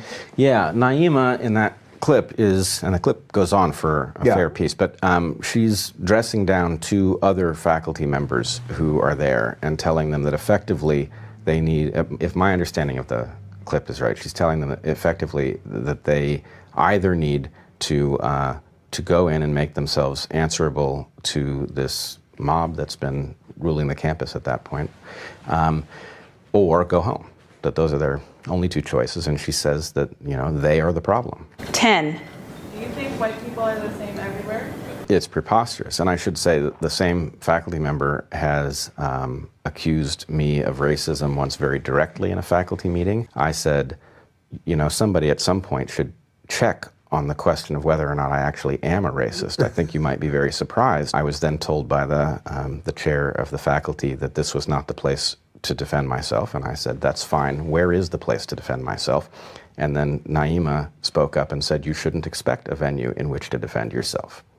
The president and provost sat perfectly silently through this interaction. 11. Do you think there are different kinds of white people? Precisely 1 year before the talk with George at the Longhouse, Naima Lowe sent this email to the all staff and faculty DL. Incident of anti-black racism impacting our students. Dear colleagues, I'm writing this note with a heavy heart after several black students of mine approached me today about an incident targeting them here on campus. The student group Black Focus has been an active force of support and engagement for black students, faculty, and staff on campus and their allies. They have planned a wellness rally on campus with the stated mission of, quote, resistance of the systems of white supremacy, end quote, on campus and beyond. They put up posters all over campus in support of their work, and as of this morning, every single one of those posters has been taken down. As some of you know, this comes after many similar incidents of posters and event flyers being defaced or torn down, largely, though not only targeting Black students.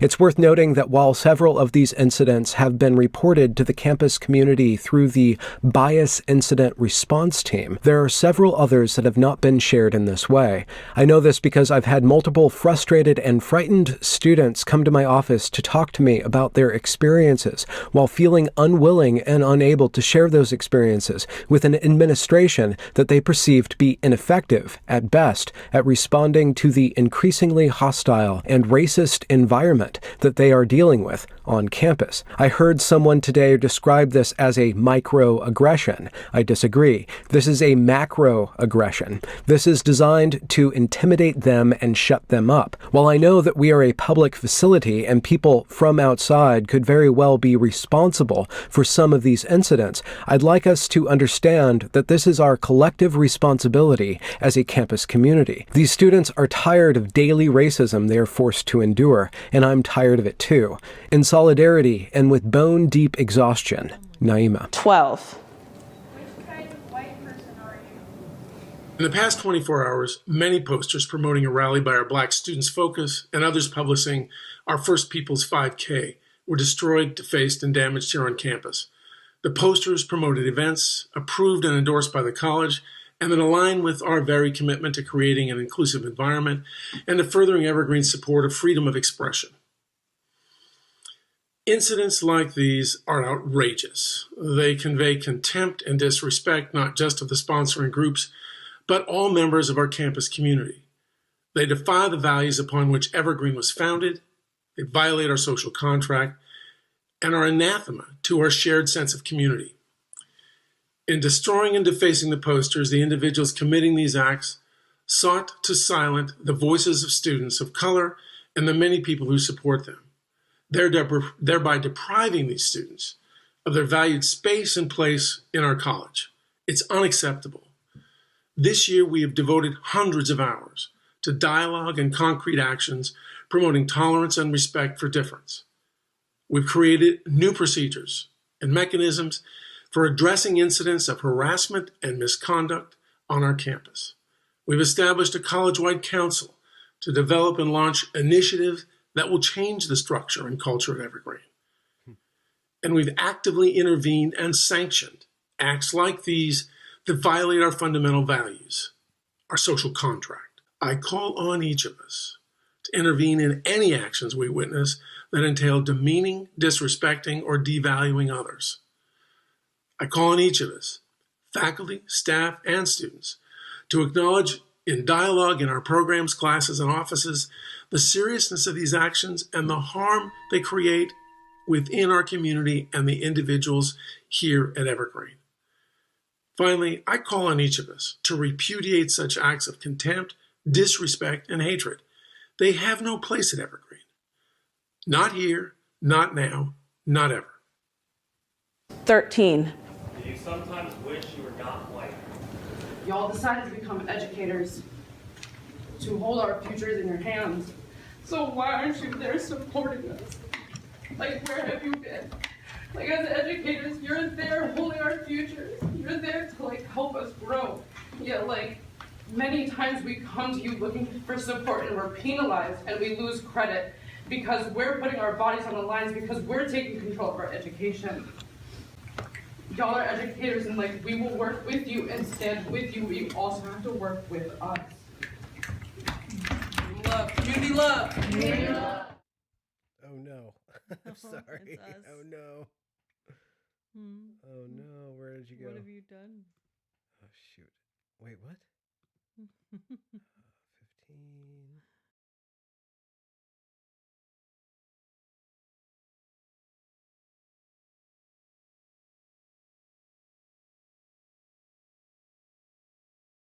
To hold our futures in your hands.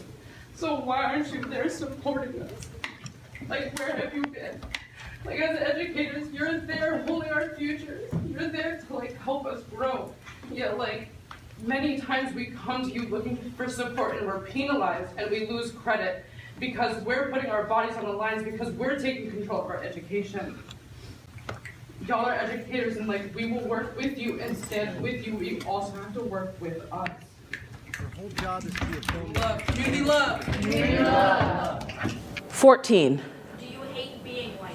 At the faculty emeritus meeting 1 year prior, that is, on May 23, 2016, a year to the day before the protests began, the faculty voted on a resolution to include a mandatory inventory on each faculty member's progress on matters of racial equity in their yearly self-evaluations. Naima Lowe gave a statement for this resolution, and Brett Weinstein made a statement against it. The following is a recording of this meeting obtained through a Freedom of Information Act request. We will start with Naima's statement first, read by Carolyn Prouty. Dear colleagues, I apologize for not being able to attend today's faculty meeting. I'm writing to offer some words of support of the resolution put forward by the Diversity and Equity Standing Committee.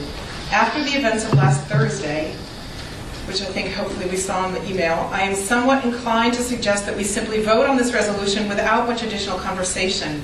If witnessing the profound impact that racism continues to have on our students, faculty, and staff of color isn't enough to get us to commit to this relatively mild statement, I don't know what will.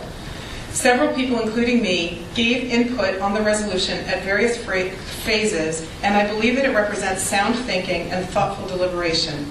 As Carolyn has mentioned, some of us wanted to give this resolution more teeth. For me, that meant including more concrete language outlining specific expectations for participating in faculty development related to equity. However, I understand that this resolution can't encapsulate the full breadth of possible modes of engagement with equity pedagogy, and that our next steps must include actions that will help us define and flesh out this commitment. I also appreciate the efforts that have been made to place this resolution within our CBA as well as our faculty handbook. I believe that this represents a clear commitment to holding ourselves accountable to this resolution on a number of different fronts. This resolution offers us an opportunity for us to have unity as a faculty about issues of collective value and importance. Based on this, I encourage all of us to support this resolution as it will empower us all to move forward with the work we know needs to be done. 15. Do you like being white? Brett?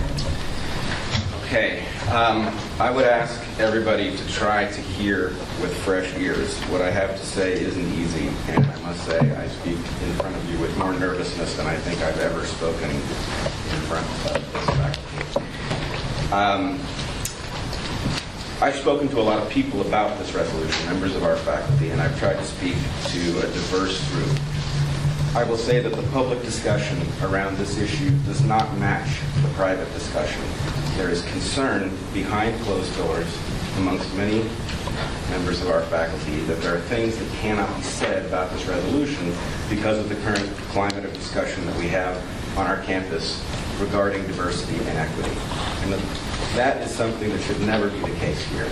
If we speak in good faith, we should always be able to say what we think. Even if it's wrong, we should be able to say it, and we should be able to have colleagues correct us, and then we should be able to recognize that. There should be that kind of open community, and at the moment, it isn't that kind of open community. People are afraid to say what they think about this resolution and others related to it. We have a resolution on the table that is motivated by values that I think are extremely important, and I would be shocked if they weren't shared by everybody in this room. In other words, we all recognize diversity as extremely important, and if we thought about it carefully, we know that you couldn't possibly solve the problems of equity without also solving the problems of racial diversity and other kinds of diversity. So there's no disagreement and there's no resistance on my part to the idea that these values are important, that they deserve our support and our consideration, and that it has to happen year in and year out. I also believe that your self-evaluation is a perfectly valid place to explore those kinds of questions. However, I'm frightened by what I see in this resolution. Not all of it. A lot of it's just fine and I can agree with it, no problem. But The idea that we are going to inscribe in our contract a vague requirement that we reflect on these things in our self-evaluation, which then exposes us to having how well we did that reflection evaluated by our colleagues who are in a position to decide whether or not to retain us on the faculty, to promote us to converted status, that is a really scary prospect. If you've watched the discussion on the poster incident from last week, you know that there is relatively little nuance available to us in a discussion that involves diversity on this campus at this moment. Now imagine that same low level of nuance arising in somebody's conversion panel. That could result in a faculty colleague we should keep not being retained on the faculty because something unfolded that was misunderstood or was hard for them to explain well in their self-evaluation, and therefore when their colleagues went to look at it, felt that they had failed to meet up to their obligations under a contractual agreement. So in an effort to not take more time than is mine to take, I will simply say I am very much in support of our making this a core mission of Evergreen. I believe it is already a core mission of Evergreen, but I am not at all in favor of inscribing it in a contractual way, and I'm even more afraid to do that if the contractual way that we are inscribing it is vague enough that it could later on become something that we don't see coming. 16. Do you like being with other white people? We are accountable. We've been sitting on our asses for 40 years, and this is the result. If we were doing what they asked of us, this wouldn't be happening. These people have better shit to do. Yeah. I have better shit to do. This is my fucking day off. I don't come to faculty meeting anymore because of all your racism.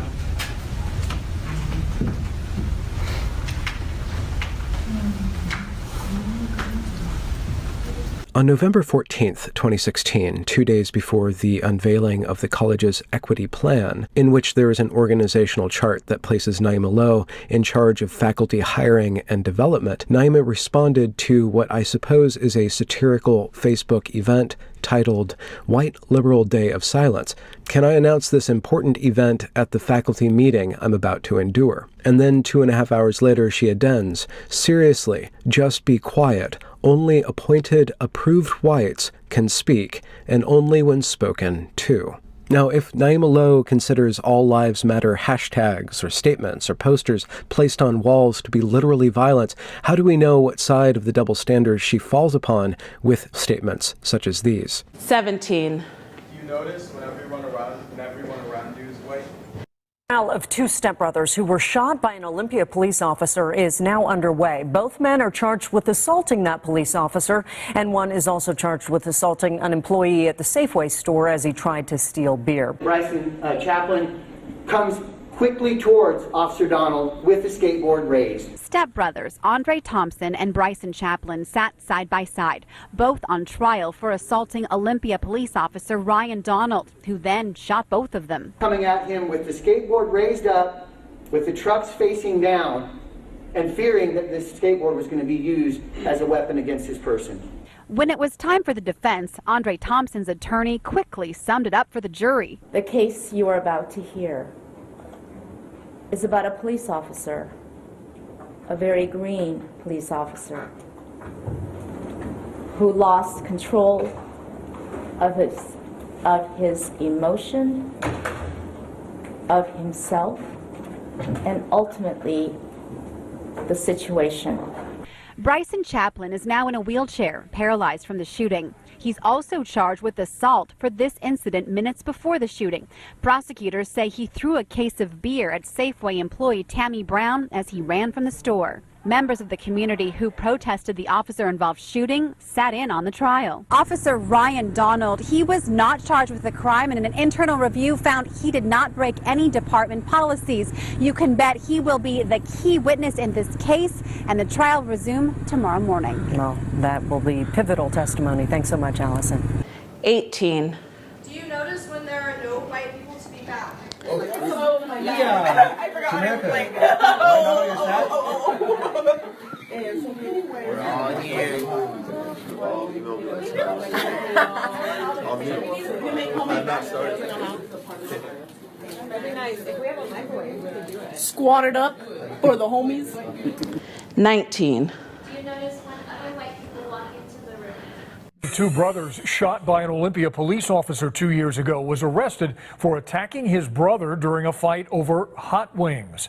Their mother was also arrested after a woman called 911 saying she threatened her with a knife. It was just after 10:30 last night when Olympia police were called to this downtown apartment complex. The woman who placed the 911 call said she had just been assaulted and threatened by the mother of these men, Andre Thompson and Bryson Chaplin. According to an Olympia police report, the 24-year-old woman claimed Thompson and Chaplin got into a fight over some hot wings and a cell phone when Thompson and another man attacked the wheelchair-bound Chaplin, who lost the use of his legs as a result of the shooting. The two brothers held my fiance down while they beat him, and the mom attacked me. The woman told dispatchers as the two men were fighting, their mother, Crystal Chaplin, came after her, hitting her and threatening her. Yes, she told me if I didn't leave, she would kill me. Does she have any weapons?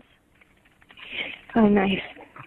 Andre Thompson and Crystal Chaplin both appeared in Olympia Municipal Court this morning on domestic assault charges, domestic violence assault charges. They were released. Now, as far as the jury, as far as the trial and the verdict they're awaiting, a jury has told the judge in this case that they're deadlocked, but he's told them to keep trying, and they're expected to be back at it deliberating tomorrow morning. 20. Do you notice when the last white person leaves the room? This is State of Washington versus Andre Damon Thompson, verdict form 2B. We, the jury, having found the defendant not guilty of the crime of assault in the second degree as charged, or being unable to unanimously agree as to that charge, find defendant Andre Damon Thompson guilty of the lesser crime of assault in the third degree, dated today's date, signed presiding juror. Verdict form 2B. We, the jury, having found the defendant not guilty of the crime of assault in the second degree as charged, or being unable to unanimously agree as to that charge, find the defendant Bryson Tyler Chaplin guilty of the lesser crime of assault in the third degree, dated today's date, signed presiding juror. The State of Washington versus Bryson Tyler Chaplin. We, the jury, find the defendant Bryson Tyler Chaplin guilty of the crime of assault in the fourth degree as charged in count 3, dated today's date, signed presiding juror. 21. Do you sometimes forget that you were white? That difference between the capacity to have a prejudice against someone and also versus the capacity to have a power over them, right? We can all be prejudiced based on our predisposition to believe something, but that doesn't necessarily mean we have power culturally to do anything about it, right? So for example, the concept of reverse racism. I can be prejudiced against white people all day long, right? I know for a fact that I have prejudices, but my ability to assert power based on my social position is really limited. 22. Do you sometimes forget that other white people are white? First thing you do is try to come up with a way to not listen. 2 options. Go inside. Go home. That's it. I don't have time for anything else. I am too tired. This shit is literally going to kill me. Do you have a time for the apology? Go inside. Go inside or go home. Go inside or go home. Go inside or go home. Go inside or go home. Whenever people ask me from last year, like, how did you get the students to like do all the stuff that they did and get it done? I say, magic. It's magic. 23. Are white people forgetful? It's my favorite. This is my first quarter at Evergreen. I came from Maryland. I used to live in New Zealand, so I'm used to the weather and I'm used to the white people. I haven't attended class in a couple weeks. I have been losing sleep over this. I feel unsafe on campus, and I want this resolved today. And I came here for my education. I'm passionate about my education. I'm passionate about the interdisciplinary studies that Evergreen has here. As a Black person, I can't distance myself from my own identity enough to even immerse myself in my education, which is what I am here to do. So yes. 24. Are you white in your memories? If we don't learn to kind of understand the conscious and unconscious biases about what we think is beautiful, what we think is correct, what we think is appropriate, what we think tells a good story, right? Then those tools are just tools, right? Then you become a tool of the tools. You know, I had my theater director who used to say, singing is controlled screaming, right? And so like, which was great. Like it was really this great sort of like undermining of the idea of like perfect practice that I got very, very young. And I'm very grateful to that and kind of think about that all the time. It's like I care about craft and exactitude, but I kind of don't. Like I think it can just, it's this thing that can back us in a corner. We get like, I don't know, we get very preoccupied with the perfection of a form. And I think it stops thought instead of continues it. So I loved having someone early on who was just like, just scream your head off. Everyone will hear you, that's what matters.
Hey. It's a very artistic ending.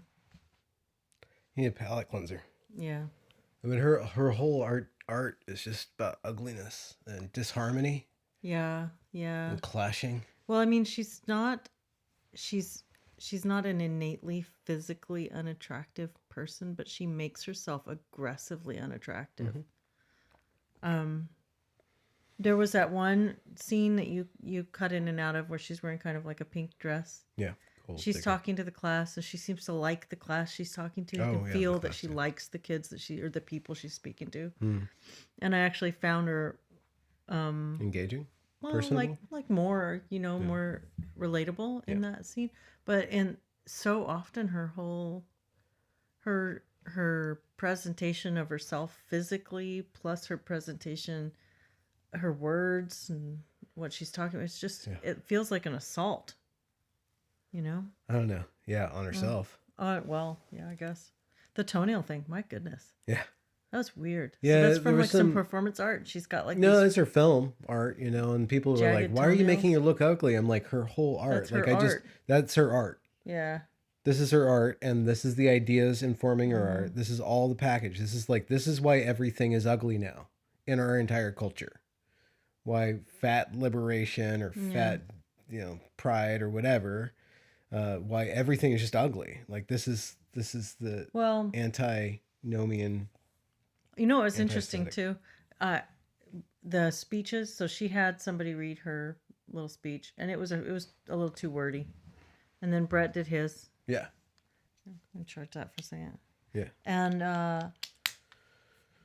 I thought about as he was giving his speech. Oh, during the faculty meeting. Yeah, A year before, to the day. Yeah. Okay. That was when it was? Yeah. Okay. That he was very verbose. He was doing a lot of equivocating. Yeah. He was trying to make a point, and his Yeah. point was a really good one. But it was Buried it under was very layered. tortured. It was like what the boys, when I listen to podcasts with them, sometimes they'll say, it sounds like this guy's really trying to sound smart.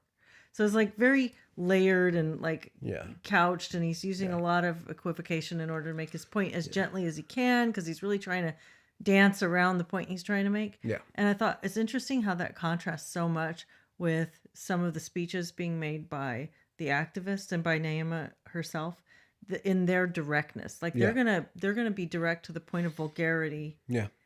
But the people who are trying to call for... Would you like an apology? Uh-huh. Yeah. Would you like to discuss?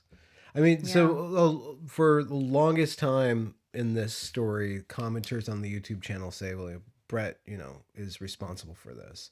And I'm like, well, how exactly is he responsible for this? Like, what is the tie between this classical liberal guy and this progressivism stuff? And, that's one of the biggest questions on my channel for the last 2 years, other than, a couple of just exploring what the human experience is really all about. But, that's like, what is this liberalism thing? Why has it been infected by progressivism? And, when I had Wokel on, Michael, I always forget his last name. I always know him as Wokel. Wokel on, he's like, the liberal is the man who can't take his own side in an argument. And they like to argue. If you look at Helen Pluckrose, which I love, she just loves to argue and argue and argue and argue and argue. And the progressives are like, you know what? No, fuck you. We want power. And then the liberals are like, oh, look, they want power. And then the right's like, yeah, okay, they want power. This is the real thing. So yeah, let's be real. And then the liberals are like, no.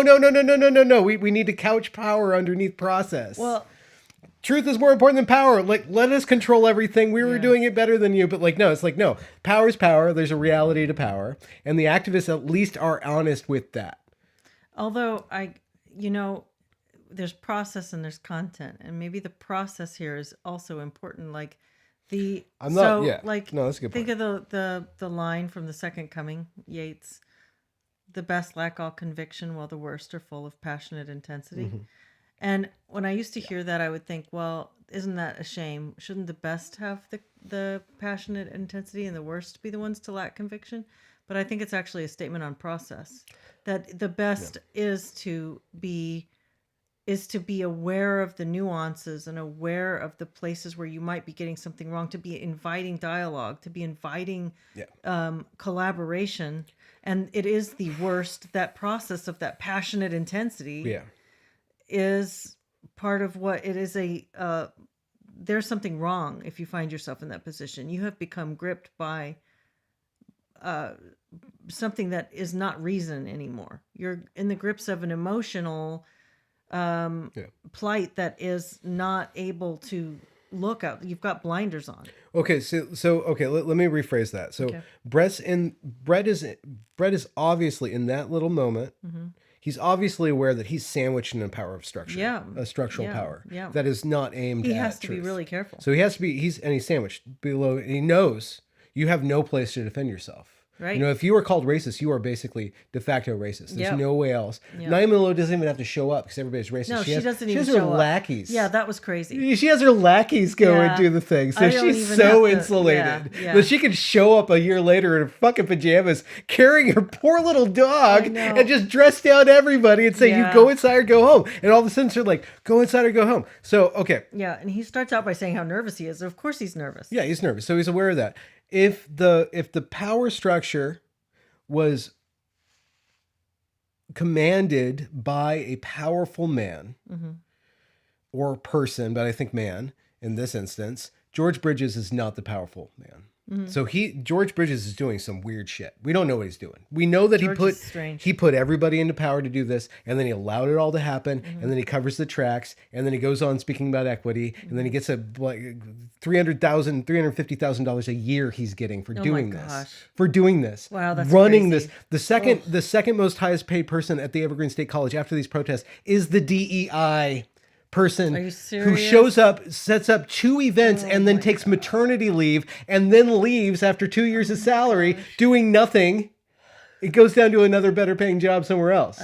That's not a failing institution. Like, it's insane. Yeah. So progressives are like, okay, we believe in it's the whole. This is such a big conversation. We can't have it here, but that's why you see the Democrats using the little Antifa, using the little racism thing, and they're kind of steering the ship, but they're losing competence and power at a phenomenal rate. They're not able to have a strong person that can say, no, these are the rules of engagement and we're going to act in this way. Trump scares the bejesus out of them for a variety of reasons, but he's at least willing to call shots and make bold moves that is not completely contingent in all these But different Trump power isn't the things. leader of the other side. I know. I'm just saying somebody like Trump, or at least that's what they envision him as, or they use him as a specter of, Yeah. we don't want a powerful man in charge. yeah. We want a bunch of like an oligarchical structure that's pure process, no accountability, and distributed authority.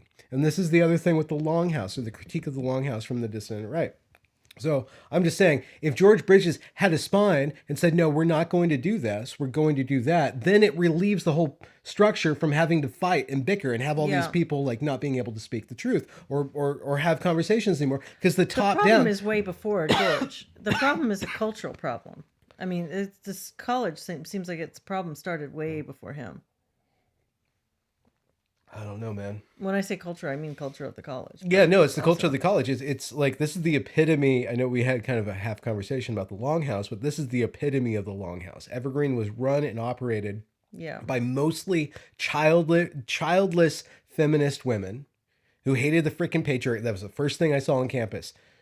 Nobody wins under patriarchy, and then stop the war in Iraq, and then like Black Lives Matter, and then the way that these women treat these black kids, it's like, oh, I have somebody to suckle. Yeah. Now I have somebody to do that. And then the whole way that the structure is. So George Bridges, he's not spineless, he's serpentine. So he's like, okay, he can fit in this Longhouse structure, which is all about reputation management, all about backhanded deals. There's nobody can actually have authority unless they're obviously the underrepresented. Like here you go, Shamerica, here you go, Jamil. You can have your little authority. We'll pay you, we'll pat you on your head, and then I'm going to wheel behind and insulate myself through all these bureaucratic processes to insulate it, and then get whatever I want done as a political operative. So until this is the problem with the trajectory of our society without strong men. Okay. That's a whole nother conversation. It's a whole nother conversation, but this epitomizes. I think we do have strong men, but the problem is that there are too few of them and they're too centralized. And that creates a whole bureaucratic mess of lesser. I demand radical centralization. I demand monarchy. I demand this. This is not good. You will obey, and you'll like it, and you'll own everything. And be grouchy, and then I'll come and serve you coffee, because I can actually get things done, because I'm a competent, decisive male. I love you. Okay, yeah, we're off the rails here. Okay, we should have this conversation in a future one. Future do you want to deep end? do one more, or yeah, have let's. we gotten to a time? It's 2 hours in, right? No, wait. Is it 2 hours? Yeah, it's 2 hours. in. So this is long. So should we stop it, or should we do one more? Oh, we should read comments. Do yeah. you want to read comments? Sure. Can you read comments? Yeah. What do we have? Common ground. It's the difference between sowing discord or harmony. Yeah, that's the other reason I put those girls at the end. Oh, and then so I can't end it here. So I finished that episode. That episode took me a long time. I was doing and there's still mess up. I think I repeated a couple clips and stuff. Yeah, and there's always spelling errors, but like Naima Lowe's like, don't focus on the form, it'll stop thought. I'm like, okay, just throw it, kitchen sink, toenails. Just don't even cut them. Just put them on the camera. Put them on the camera. Yeah, so I finished this episode like a week or 2 weeks later. The director of the DEI office, whatever it's called, they kept on changing it because it's not DEI, it's not equity, it's inclusive excellence. Oh gosh. The Department of Inclusive Excellence and Student Success. That's what they name it. This one thing that she does while receiving all this money is to put on this equity and symposium that's not the day of absence, but it's the Equity Symposium. Okay. They hire this radical freaking idiot from up north, up in Seattle, to come down and give a talk. And what does she start her talk on? This is how she's the keynote speaker, and she starts like this. And this was not planned at all by me. Let's go down to the river to pray, studying about those good old days, and who shall wear the golden crown. Good Lord, show me the way. Oh, family, let's go down. Let's go down. Don't you want to go down? Oh, family, let's go down. Down to the river to pray. Evergreen and most institutions are built on a racist model, and Evergreen claims to not be part of that process and has done very damaging things to its students of color, particularly its black students. And so we are here demonstrating taking student control over an institution that we're paying to be at to make sure that our needs are being met. Two options: go inside, go home. That's it. I don't have time for anything else. I am too tired. This shit is literally gonna kill me. Do you have a time for an apology? Go inside or Go inside or go home. Go inside or go home. Go inside or go home. Go inside or go home. Thank you. Y'all know the word intersectionality, I'm hoping.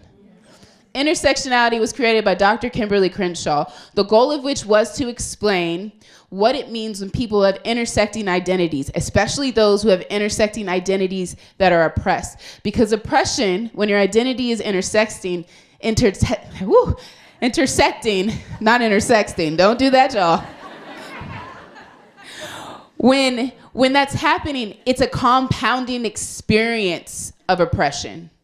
I also take this to push me to think about intersectionality on the privilege front.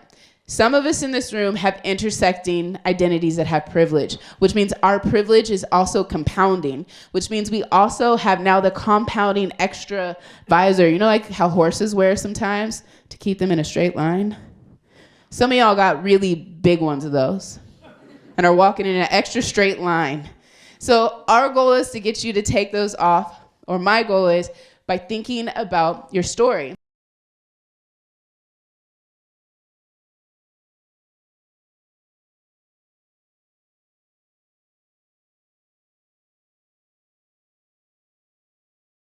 Hurts black bodies. You and Wendy sat in the same implicit bias training together all day from 8 until the evening time, drafting an email that was targeting us. Y'all know what the problem is. Y'all know what the problem is, because if it was your children, you would have been in here.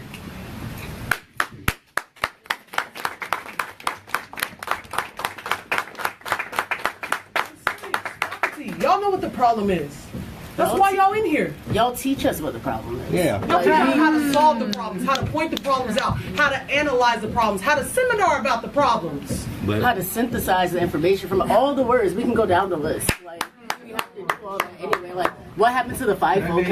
What happened to all of that? Can you not cut me off though? Because one of the things that happened, like we talk about like patriarchy and white supremacy, you just exercise that. You just exemplify that. Yep. Nobody else got cut off. I apologize. Like, and I don't want your apology. I want you to like practice what is learned here. None of this stuff even needs to be, we shouldn't even be talking about it. It's written down. Everything that Evergreen is supposed to stand for is actually good, which is why we're here. And if you would just follow it, this wouldn't be a problem. So like, I'm tired of like, why should we do all of this? Why should y'all stay employed? You're getting paid for this. I'm getting paid for this because I'm on the GI Bill. I'm on imperialist blood money. That's what has me here. I can go anywhere, but why should you stay here? What are you bringing to change this? Please, I would like to hear from you first. Oh, you should have heard what he said earlier. That was wild. That was early. Let me just say, I've witnessed racism occur in other programs that I've taught in. I mean, Tamiko, first of all, Tamiko, I did not witness what happened. I know it's not that. I know you didn't witness it, but still, I did the best. And I did the best I could. And you just kept your mouth shut the whole time. No, what I did, Tamika, was I worked with you to make you feel as welcome as possible in that program. And I didn't feel welcome because I never came as you saw, so that didn't work. But I just keep going, John. So there's other incidents that I've also observed and am aware of, and I'm just going to let you know I've brought those to the attention of the administration. Okay, I have brought them to the attention of the administration. I feel very bad about those, and you might not believe me, but I have, and they're documented. And if anyone wants me to share that documentation, I'm more than happy to do so. Please do. Some of those are. Those are in emails, which are public documents, which you can request, first of all. Second of all, there was a posting on Greener Commons about segregated seminar sections. Anybody see that? All right.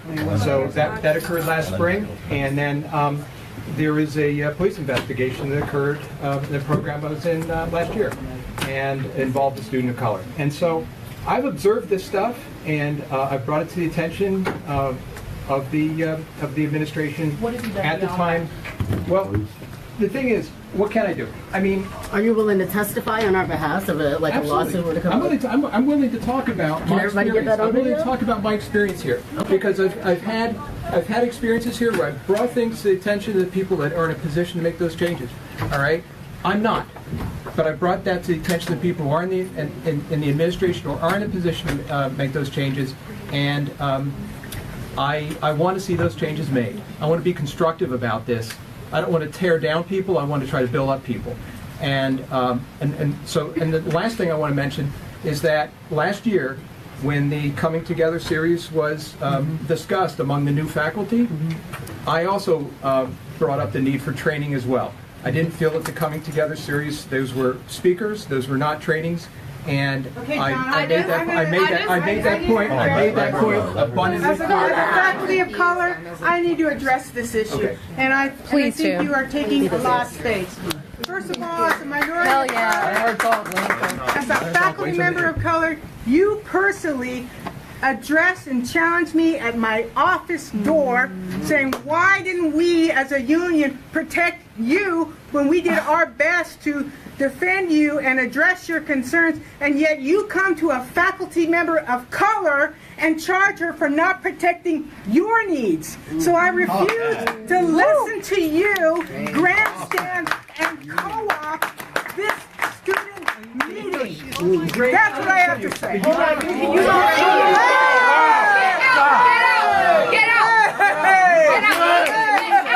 Get out! You're not helpful. Get out! Can you listen to your shirt? Get out! Shake and chill. You need to go. That was the line of the day. I feel like you just. This is the kind of shit we put up with, George. No. And you just saw that. You just witnessed that. You saw that. How do you feel? George, you cut him a Get out! John, as one of your classmates, get out.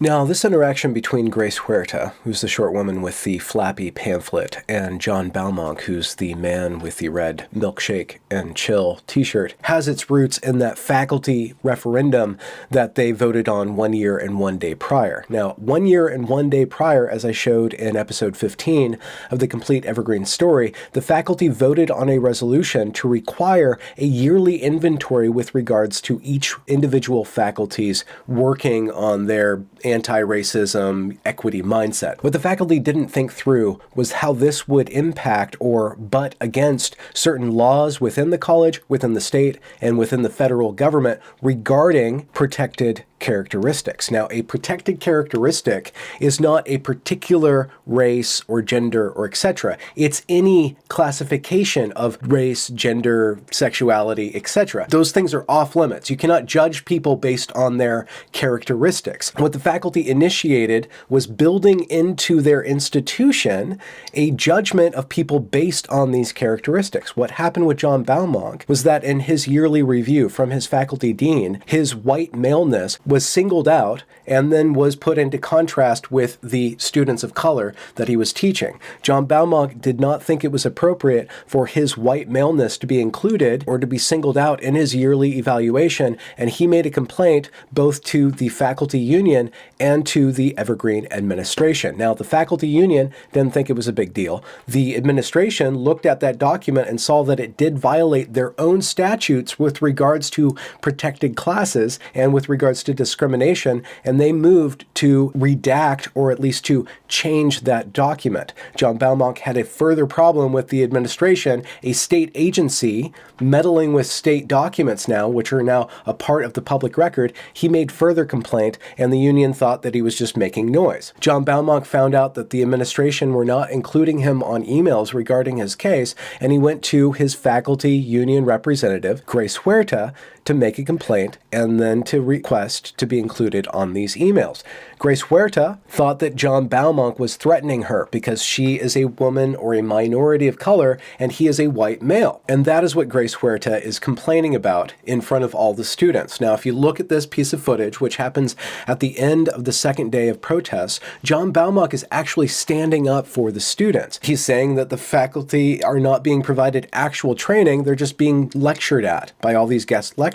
Grace Huerta then uses her minority status to, I guess, kick John out of the room, and then the students pile on John and he gets kicked out of the room. This miniature exchange highlights the fact that the faculty and the administration have not thought through the implications and the implementation of intersectionality in the institutional context. Now, I know all this about Grace Huerta and John Baumonk because the administration paid $42,000 for an independent investigator to come and review this case. Keep John Baumonk and Grace Huerta in mind because they're going to pop up again in a few episodes from now. For the rest of this episode, I've taken an hour of footage that I've transcribed, and that hour of footage will be linked in the description, and I'm cutting it up specifically to highlight the fact that now everything is coming full circle. The faculty and the administration have taken intersectionality as a given, taught it to the students, and now the students are forcing the faculty and the administration to implement it even further. And where does that stop? I don't think anybody's thinking about the cliff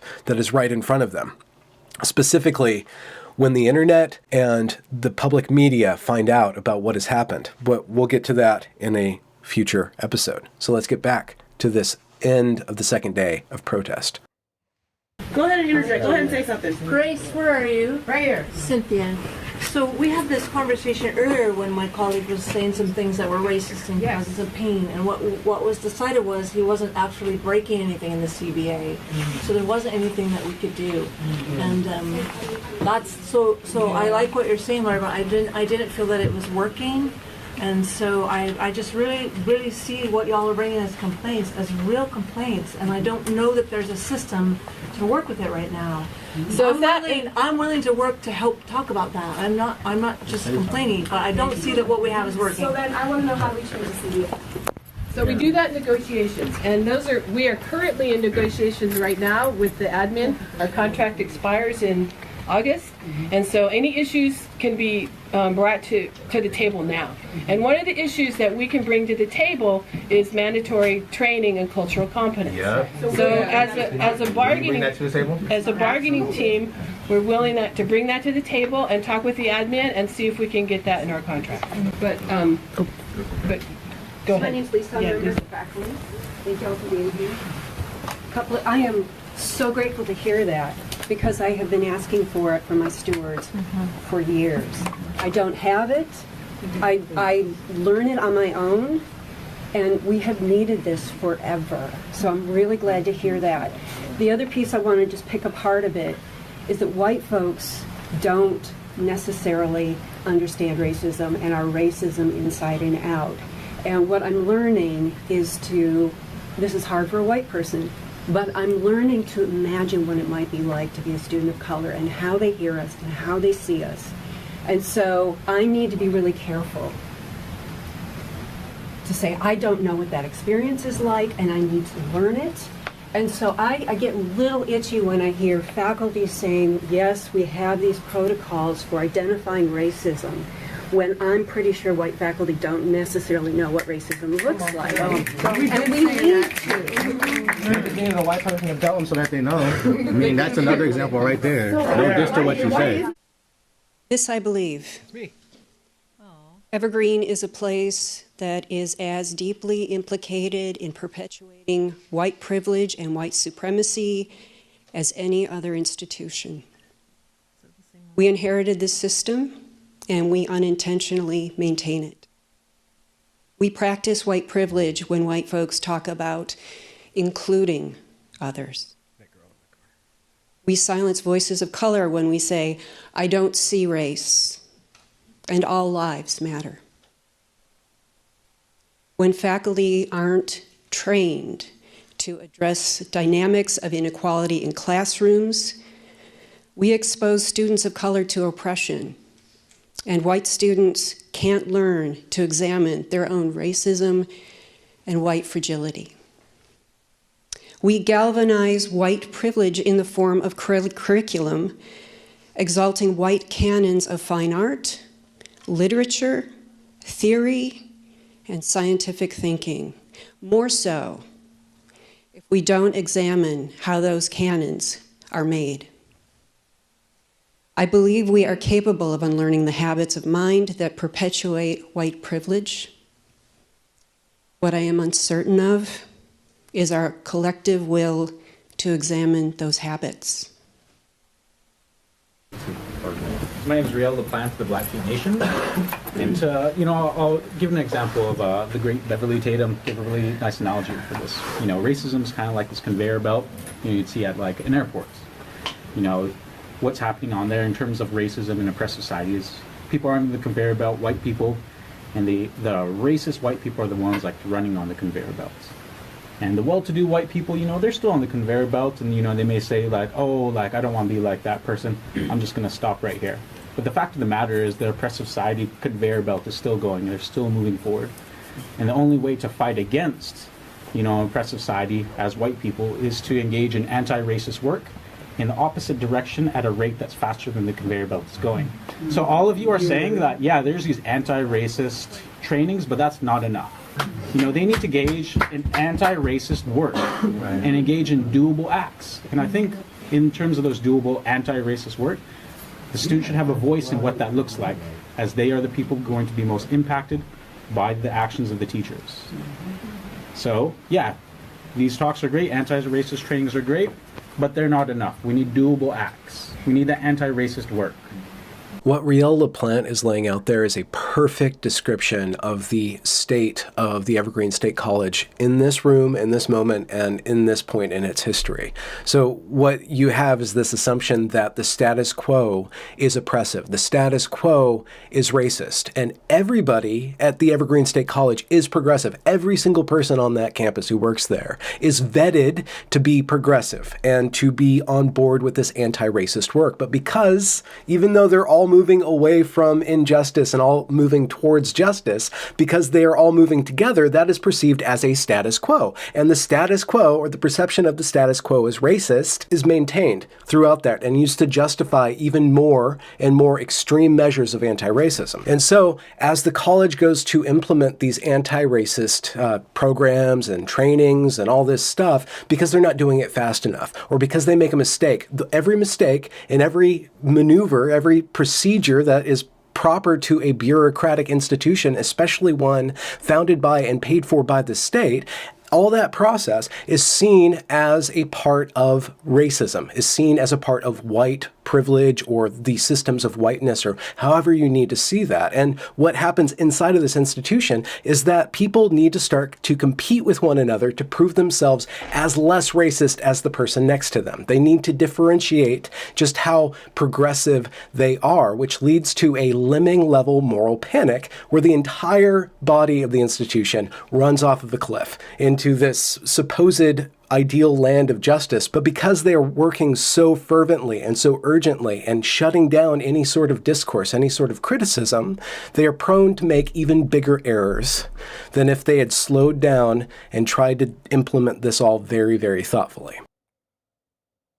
So, Grace, you brought up something about the policies and the fact that administration has the authority. Why haven't they exercised that authority to get rid of people who have a history and a pattern? What's that guy named Ken? What was his name? Ken's the one who sat at the table yesterday. He's right there. That was you, Ken, who told me about the pattern? We gotta wait for the pattern? Okay, so for all the people that have the pattern, the faculty and the staff who had the pattern of these racist allegations, whatever you want to call them, throw the fancy language on them, why haven't they got to the point where they need to be fired? Well, that's a really good question. And so again, we have due process at our college. So the process is if there's an issue, and we can walk through this with Cynthia. Are you still here? I'm right here, yeah. So you can help me walk through the process that we went through. Yeah. So you contacted me as chair, and you described a situation with a faculty member, right? And so I shared that with our grievance committee, which is essentially John Davies and Lori and Marla Elliott. And we talked through what was the concern, right? Yep, we did. And then we talked about what could be some possible strategies that we could work with in step one, so to speak, like how you could talk to this faculty member, what were some strategies for negotiation in terms of problem solving, right? And then what was that? What happened? Well, part of what had happened was we called in academic advising because so many students had been complaining to academic advising, and my colleague wasn't really responding to that or to my concerns. And academic advising had also been speaking to the deans, and what was discerned was that because he wasn't really breaking the CBA, there wasn't much that the union could do. And I was already talking with administration, and Therese, wherever Therese went, and Scott took it to have a conversation with him. But there were several items that the students were saying were really out of line. And so in the end, I left that program. But I left, and many of the students stayed with me, but we never really knew what happened. And I felt a lot like, where's the accountability? Like, I agree that it's good to have policies, but where's the meat in them? Like, we have policies, and Teresa, I don't know where you are. Where are you? Oh, sorry. I mean, there is a policy on equity for hiring, but it wasn't followed. I also left my hiring committee. It wasn't being followed. And I was super upset about it, and nobody seemed to care. And after having gone through that other stuff in the fall, I was like, I don't know what to do. And I just... So then the discipline stage went to the administration to track, and that was Therese. That's what we need her feedback. So then she followed through in terms of conversation with that particular faculty member. And so then what happened to that? It's still in progress. There you go. From how long ago? It's last year. And so I don't know what's happening. I heard, I only hear rumors and hearsay. So George, do something. Prove You have us the you power. care about students of color. He don't care. Because wait. You said them. They're saying you. So now what's the next step? Yeah. Give up your position of power. Put that guy on suspension. Let him talk. Let's hear what he got to say. The guy right here. No, hold on. Hands, George. Hold on. Thank you. Yeah. I appreciate that. Number one, I'm delighted to know that the United Faculty of Evergreen are supportive of required training. I'm very supportive of it, and I hope we can incorporate that in the next contract. Can you speak up, George? Can you not say hope and say will? George is delighted that the faculty... You don't need to speak for him. He speak for himself. He get paid enough. And this is his thoughts. You don't know his thoughts? I'm delighted that the United Faculty of Evergreen, our union, faculty union, is supportive and interested in pursuing mandating, requiring training on issues of of bias, of racism, of police brutality, and the same issues we discussed yesterday. That bodes well for our contract negotiations. That's something I will strongly support, and I will ask the administration to support in their negotiations with the union. Number one. The administration didn't want to listen to us. Wait, I'm listening to you. Didn't Wendy? Okay, I need y'all to stop getting wrapped around fingers. Okay? Didn't Wendy and George just sit in an implicit bias training and still sent that email to us? Yes. Come on, man. This training ain't gonna work. So Right. people gotta go. Right. That's what we talking about. They're tired of doing the work, George. People been doing the work for years, way before you ever got here. And so I'm asking you, why is it taking so long to get rid of these racist ass, hurtful ass white people? Because when you can keep kick hurting us us. out, you can kick us out in the same academic school year. What is the problem? She got tired, so she stopped. Did she just not sit here and say that? She got tired of doing the work and people saying that we do the work and y'all don't do it. Where is the process at? Process is broken. What about a faculty conduct process? What's going on? Like, they just listed a problem. How are you going to fix it now? It's got to be fixed in because obviously. No, how? No, not it has to. We know this. That's why we're telling you. I know. What are you going to do to change it? I know. And how? Action steps. Hands. Here's what I'm asking. You give me the demands, these sheets, and there are 9 or 10 of them. You give me until May 26th to respond. That's what it says. I will respond with their help by May 26th. You gotta give me that. You don't do that? Yes, you need accountability. What's your accountability if you don't? You should get fired. And you said that yesterday. He will resign. You'll resign by May 26th if you can't make those demands happen? Because you know you're But he not said that gonna do it. yesterday. And it's not just George. It's people who have already been here. That is the problem. That's what the faculty have said. That's what the students have said. Your administration has said the same thing, even though they won't give up their positions. That's how white privilege works. So my thing is like, what are you willing to sacrifice in order for shit to change? Clearly, Cynthia then sacrificed a lot and got tired of it. Did all that work. And so who stepped in for Cynthia? That's what I want to know, because when people stop doing work around here, nobody says, oh, I want to do it, especially not for equity. See, member Arun Chandra, I've been here almost 20 years. Okay. Long time. I want to support what you're doing, and I don't know what your demands are. Can I get a copy of them? Have you ever had black and brown students in your class? Yeah. Okay, let me take a dramatic bite of this apple. Bite it. There you go. That's your ass. So, You can pass that to what's up? Because that was, well, there's some right here. Yo, why you make that up? Baby, I don't need two, I take one. Because you know what the demands are. The thing that affects me the most is that any student here feels unsafe, particularly students of color. And that you feel unsafe on this campus, this is where my kids grew up, makes me wonder, well, what can I do? The one thing I can do by myself is say, open my doors to you. If you feel unsafe, come to my house. I appreciate your transparency, and I also would like for the administration to take note. Faculty member, we've been talking about like having safe spaces and all that stuff, like places for students to go. Your faculty is having to use their paycheck to house students. They have to open their houses to students of color because it's that unsafe. That's the double impact. Do you care about that at all? Are you willing to open your house? Because we went to your house, George, and I did not feel welcome. Because it was the wrong house. Get out. Oh, yeah, that was your bonus house. You got a bonus crib? Where, like, yeah, like, that's the house that Evergreen gives you, right? But whatever, like. That's the get out house. Does it bother any of y'all at all? Like, Wendy as well, does it bother any of you that your faculty have to open their homes for us to feel safe? Wendy has a response. Wendy ain't pointing fingers. Make sure you speak up, please, so everyone can hear. Speaking. I would point the finger at myself for my complicitness in much, some, all of what's transpired, but I'm not going to point my fingers at others. So you're gonna resignate today, or what? Then you obviously ain't doing your job. So what you still doing here? Well, I want to believe that I can contribute and be helpful. Hold on. What if we don't trust you though? That's the thing. No, so then what are you going to do? Nobody's safe with you here because I think your only option, and so is George's, is to actually just leave. Because if we're tired of being complacent, what are you going to do? Actually, Wendy, I'm speaking to you. Do you remember last night I had a very specific demand that you said you were going to do, and I'm asking you because you told me I could reach out to you. What did you follow through with that today, or did that not? Well, I remember two. One was, will you respond to every email that a student sends? And I promised I would. And the second was, will you investigate what transpired at the Green last night? See, that's the asshole who left the fucking fridge. It's not his fault. Nah, it is his fault. Don't even try to justify Jacobson, right here. Okay. All black.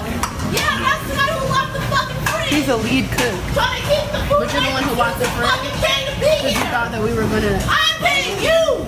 And I promise I will. To be quite honest, there hasn't been time. Right, but you told me you were going to start first thing this morning. See, so where's the accountability on your half? I don't need to be escorted. I'm okay. No, you definitely do need to be escorted. All right, Wendy's coming down to the office now. Complete that task by the end of the day today.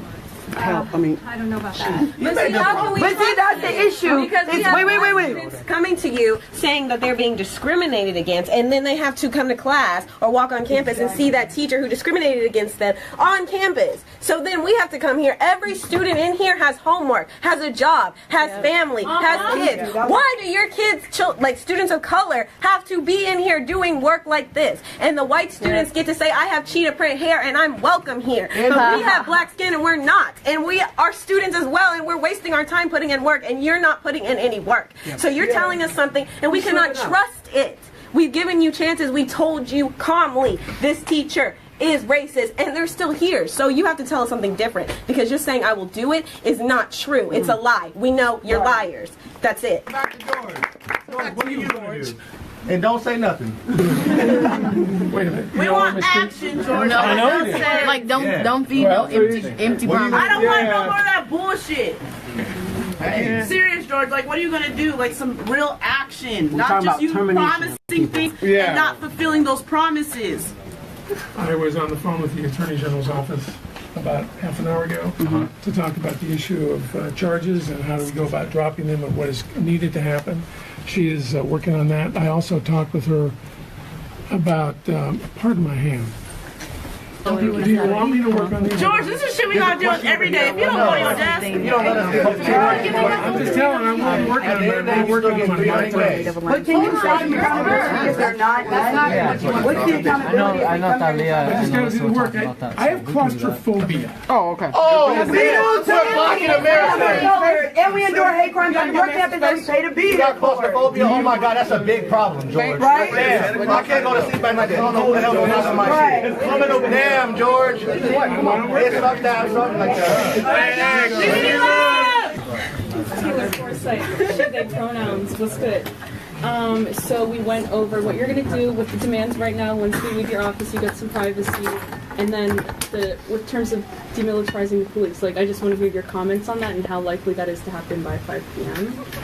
They're not going to be demilitarized by 5 p.m., I can assure you that. Why not? Friday. They're not going to be demilitarized by Friday. Why? Well, tell us the steps. They want to know the She had no steps. guns yesterday, right? When she was upstairs with us? It's one thing to ask her, which I asked her to take her guns off and come in. It's another thing to demilitarize the police. Ask them the same thing. It's literally the same thing. Ask them to keep their guns in wherever they have an arms This hand keeps moving. Will you ask them to do it? I will certainly ask them to do it. I actually have discussed the issue. You have the power to. Wendy got the power too. Y'all can team up, Power Rangers, let's do it. Do you think the people didn't even just walk about it? Hey, hold on. Sorry. I speak with my hands. Hold on. I don't want you leaving or wherever you're going to think that everything on this list I'm going to be able to do. Oh, we know. But you're going to be transparent in what you can and what you can't. Yes, right? ma'am. All right. I promise you that. Because the faculty are going to hold you accountable because the faculty stand for the students. And you're going to address every point and list reasons why it's not doable? Absolutely. Right. And we're not going to forget to email all the faculty about why we can't get our assignments done. No. George, if you're not transparent, we'll be back. Hey, we don't need to explain ourselves to him. He said he was resigning. I want you to come back even if I'm not transparent, even if I am transparent. Whichever. Say that. Come back. You are welcome back. It's POC studying at a school where the majority of students are white. How can I be heard without being perceived? There's no easy answer for that. There's other than build community, find the other people who want to disrupt and dismantle as much as you do and make it fun. I'm an agitator. I accept that that is part of what I bring to the world. It doesn't mean it's not painful. It doesn't mean it's not isolating or marginalizing. I'm with other radical people who want to see a radically transformed world. And when I look at the news and I see like cities all over the world right now are rising up, we're about to reach the 20-year mark of WTO in Seattle. Sometimes it takes people willing to crack it open to make the change.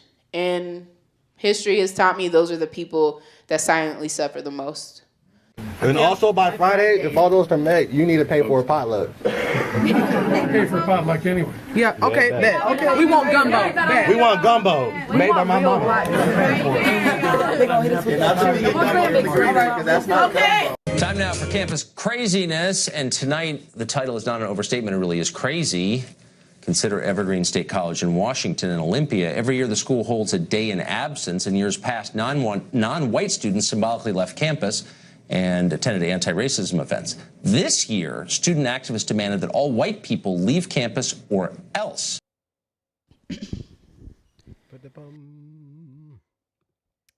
And that concludes today's showing, this evening's showing of the complete Evergreen story. Leslie, do you have any thoughts on that? I have a lot of thoughts. You do? Yeah, but what did you write down? You wrote down a couple of A notes. couple of things. Give me money. Yeah, what's that? Shoot. I had a thought. That was Everything's about- transactional. Yeah. Do you remember when I wrote that down? Somebody's like, give me money. Nobody said give me money except for me, but it was because they were talking about do it. It was like do concrete actions. What were Yeah. they saying? And I said give me money. Yeah. And you said, I want to write that down. Oh, yeah, okay. Because the amount of money that George just flushes down the toilet is insane. Mm-hmm. Like, they spend $170,000 at least on just publicity to turn the tide of publicity, based largely on my YouTube channel. And they hire they restaff an office of equity. They pay hundreds of thousands of dollars for that. They lose half the student body. And then they advertise themselves as like racially conscious and stuff. It was a winning maneuver, but they can't not double down. That's just the thing. They can't not double down. Yeah, there's no turning around. Yeah.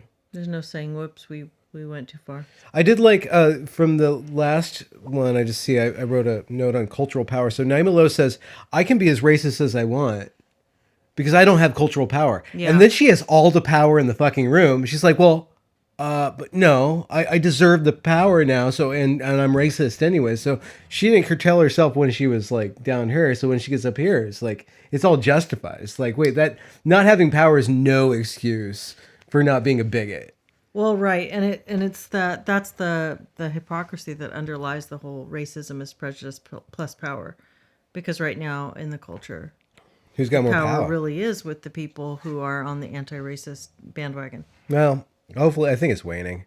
What is this, Arun? What did you write? Oh, so that really nice, kind little Indian guy. He does experimental music.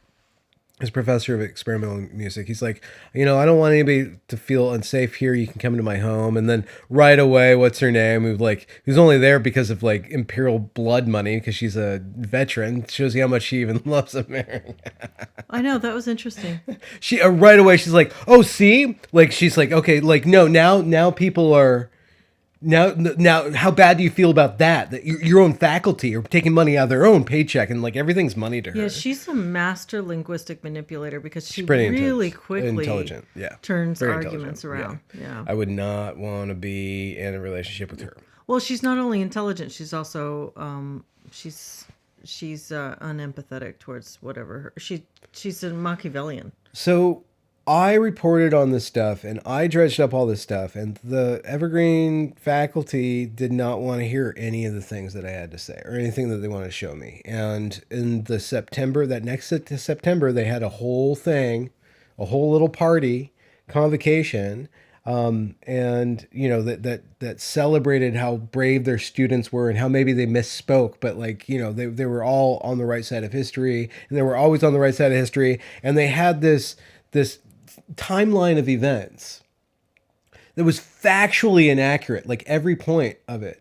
And I went there, Brett was there, you know, and I show up because I was working with the documentary crew film, who never actually ended up releasing a movie so far as I know. They have tons of really good footage. They actually went in and actually interviewed the protesters, which is not something that I could do because I had already chose my side. Well, I already chose a side or whatever. But Arun was there, and he was just passing out this complete lie.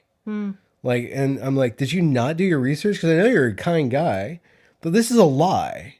Like, everything on this piece of paper is a lie, and the facts are right there. Why would you lie? Why would you not even be curious about whether or not they were telling the truth? Why would you just accept them as telling the truth? They're not behaving correctly. They're making, like, and they're constantly manipulating you. Why believe them? I don't know. I went, after this happened, I went down, after, like, right afterward, 2 weeks afterwards, I make this video. It will come up. I make this video. And I make fun of it. We'll watch it in a bit. I'm like, this is what's happening here, you know. And then Karen Strawn was one of the first person to, like, comment on me. She's like, oh, wow, this is really important. You should do more of this stuff. And I look at her, she's got, like, a big following and stuff. I'm like, oh, what's going on? And I looked around this YouTube land. I'm like, oh, I could go into this thing. And I go out onto my, you know, I'm like, wow, there's a huge opportunity here. Like, there's a huge possibility. Because I wanted to tell stories, and I went to Evergreen to figure out how to tell stories. And I remember going out onto the dock with my friend and sitting down there. I'm like, this is my dragon. Like, this is my dragon. And I saw Lisa Sweet's fucking face, like my first professor, the one who's like, this I believe, you know, and stuff. And I'm like, I am going to tear you apart because you deeply betrayed your role as a professor. And I called you professor. Everybody at Evergreen wants them to call, you're all supposed to call each other by their first names. I'm like, no, you're my professor and I'm the student. And, you know, even if like, that's not, it's a power dynamic that I want to exist with them because I'm here to learn, you know? I know. I noticed that they don't do that. And I thought it was just disrespect, but you're saying that was actually. No, it's the culture. It was the culture of like, no, like there's, that. it's, sorry, Longhausian, like the flat hierarchy. Time is a flat hierarchy. It just doesn't work. Like, I wanted that hierarchy and the people that I put on that pedestal for a very specific reason. And I'm very anti-authoritarian in my gut, you know, like going through the shit that I've been through, which isn't terrible, but like having seen the abuses of power within the church and in politics, I'm like, I don't put any person there, but the role is important and you're there to serve a function and role. And we're plugging into each other through this way. And there are certain protocols that calling you your first name, we both know that you're not going to be my chum and go out to beers with me. So you are the professor, I'm the student. And they took that role and they destroyed the whole thing. And I found that so deeply offensive and just so like, no, this will not stand. And I am an angry white male. So I might as well do the deed. Timothy McVeigh ourselves into the great beyond. That was a psyop anyways. So. I'm kidding. I don't know anything about conspiracy theories. Nice rant. Yeah. But you did the same thing. That's how we found each other. Well, yeah, not quite, but yes, similar. You were deeply offended by the way that you were treated by these professors. Anyways, we probably have like a couple of things to read. Then we should log off because you're giving me that look. Yeah, that it's you time. need to be fed. It's time. Do you think you will ever perform Evergreen the musical? Oh, I found another song that I wrote, but I won't sing it now, but it's so good. And then I found like I did the other half of it. I'm like, oh, I need to make another half of it. And I already made it. I forgot that I made it. It's really good. Oh, good. I'm not oppressed. Yeah, I would like to do that. And I just need to work with the right person because it's just so close to being done. I just need somebody to help me like organize it. And it keeps on being relevant. I thought like, oh, Trump's not going to get Trump lost the election. Like all this stuff is ancient history. It's like, no, keeps on going. It keeps on. It's the grift that keeps on giving. Actually, no, but I haven't done much of this. But happy birthday, Benjamin, for being a funky guy on a Friday. Yeah, it's Friday. It's your birthday soon. My birthday soon. In a month. It's Julian's birthday today. It's Julian's birthday and today. You know who else's birthday? I think it's Donald Trump's birthday, isn't it? Oh, well, good for him. I hope he's sitting high on his hobby horse.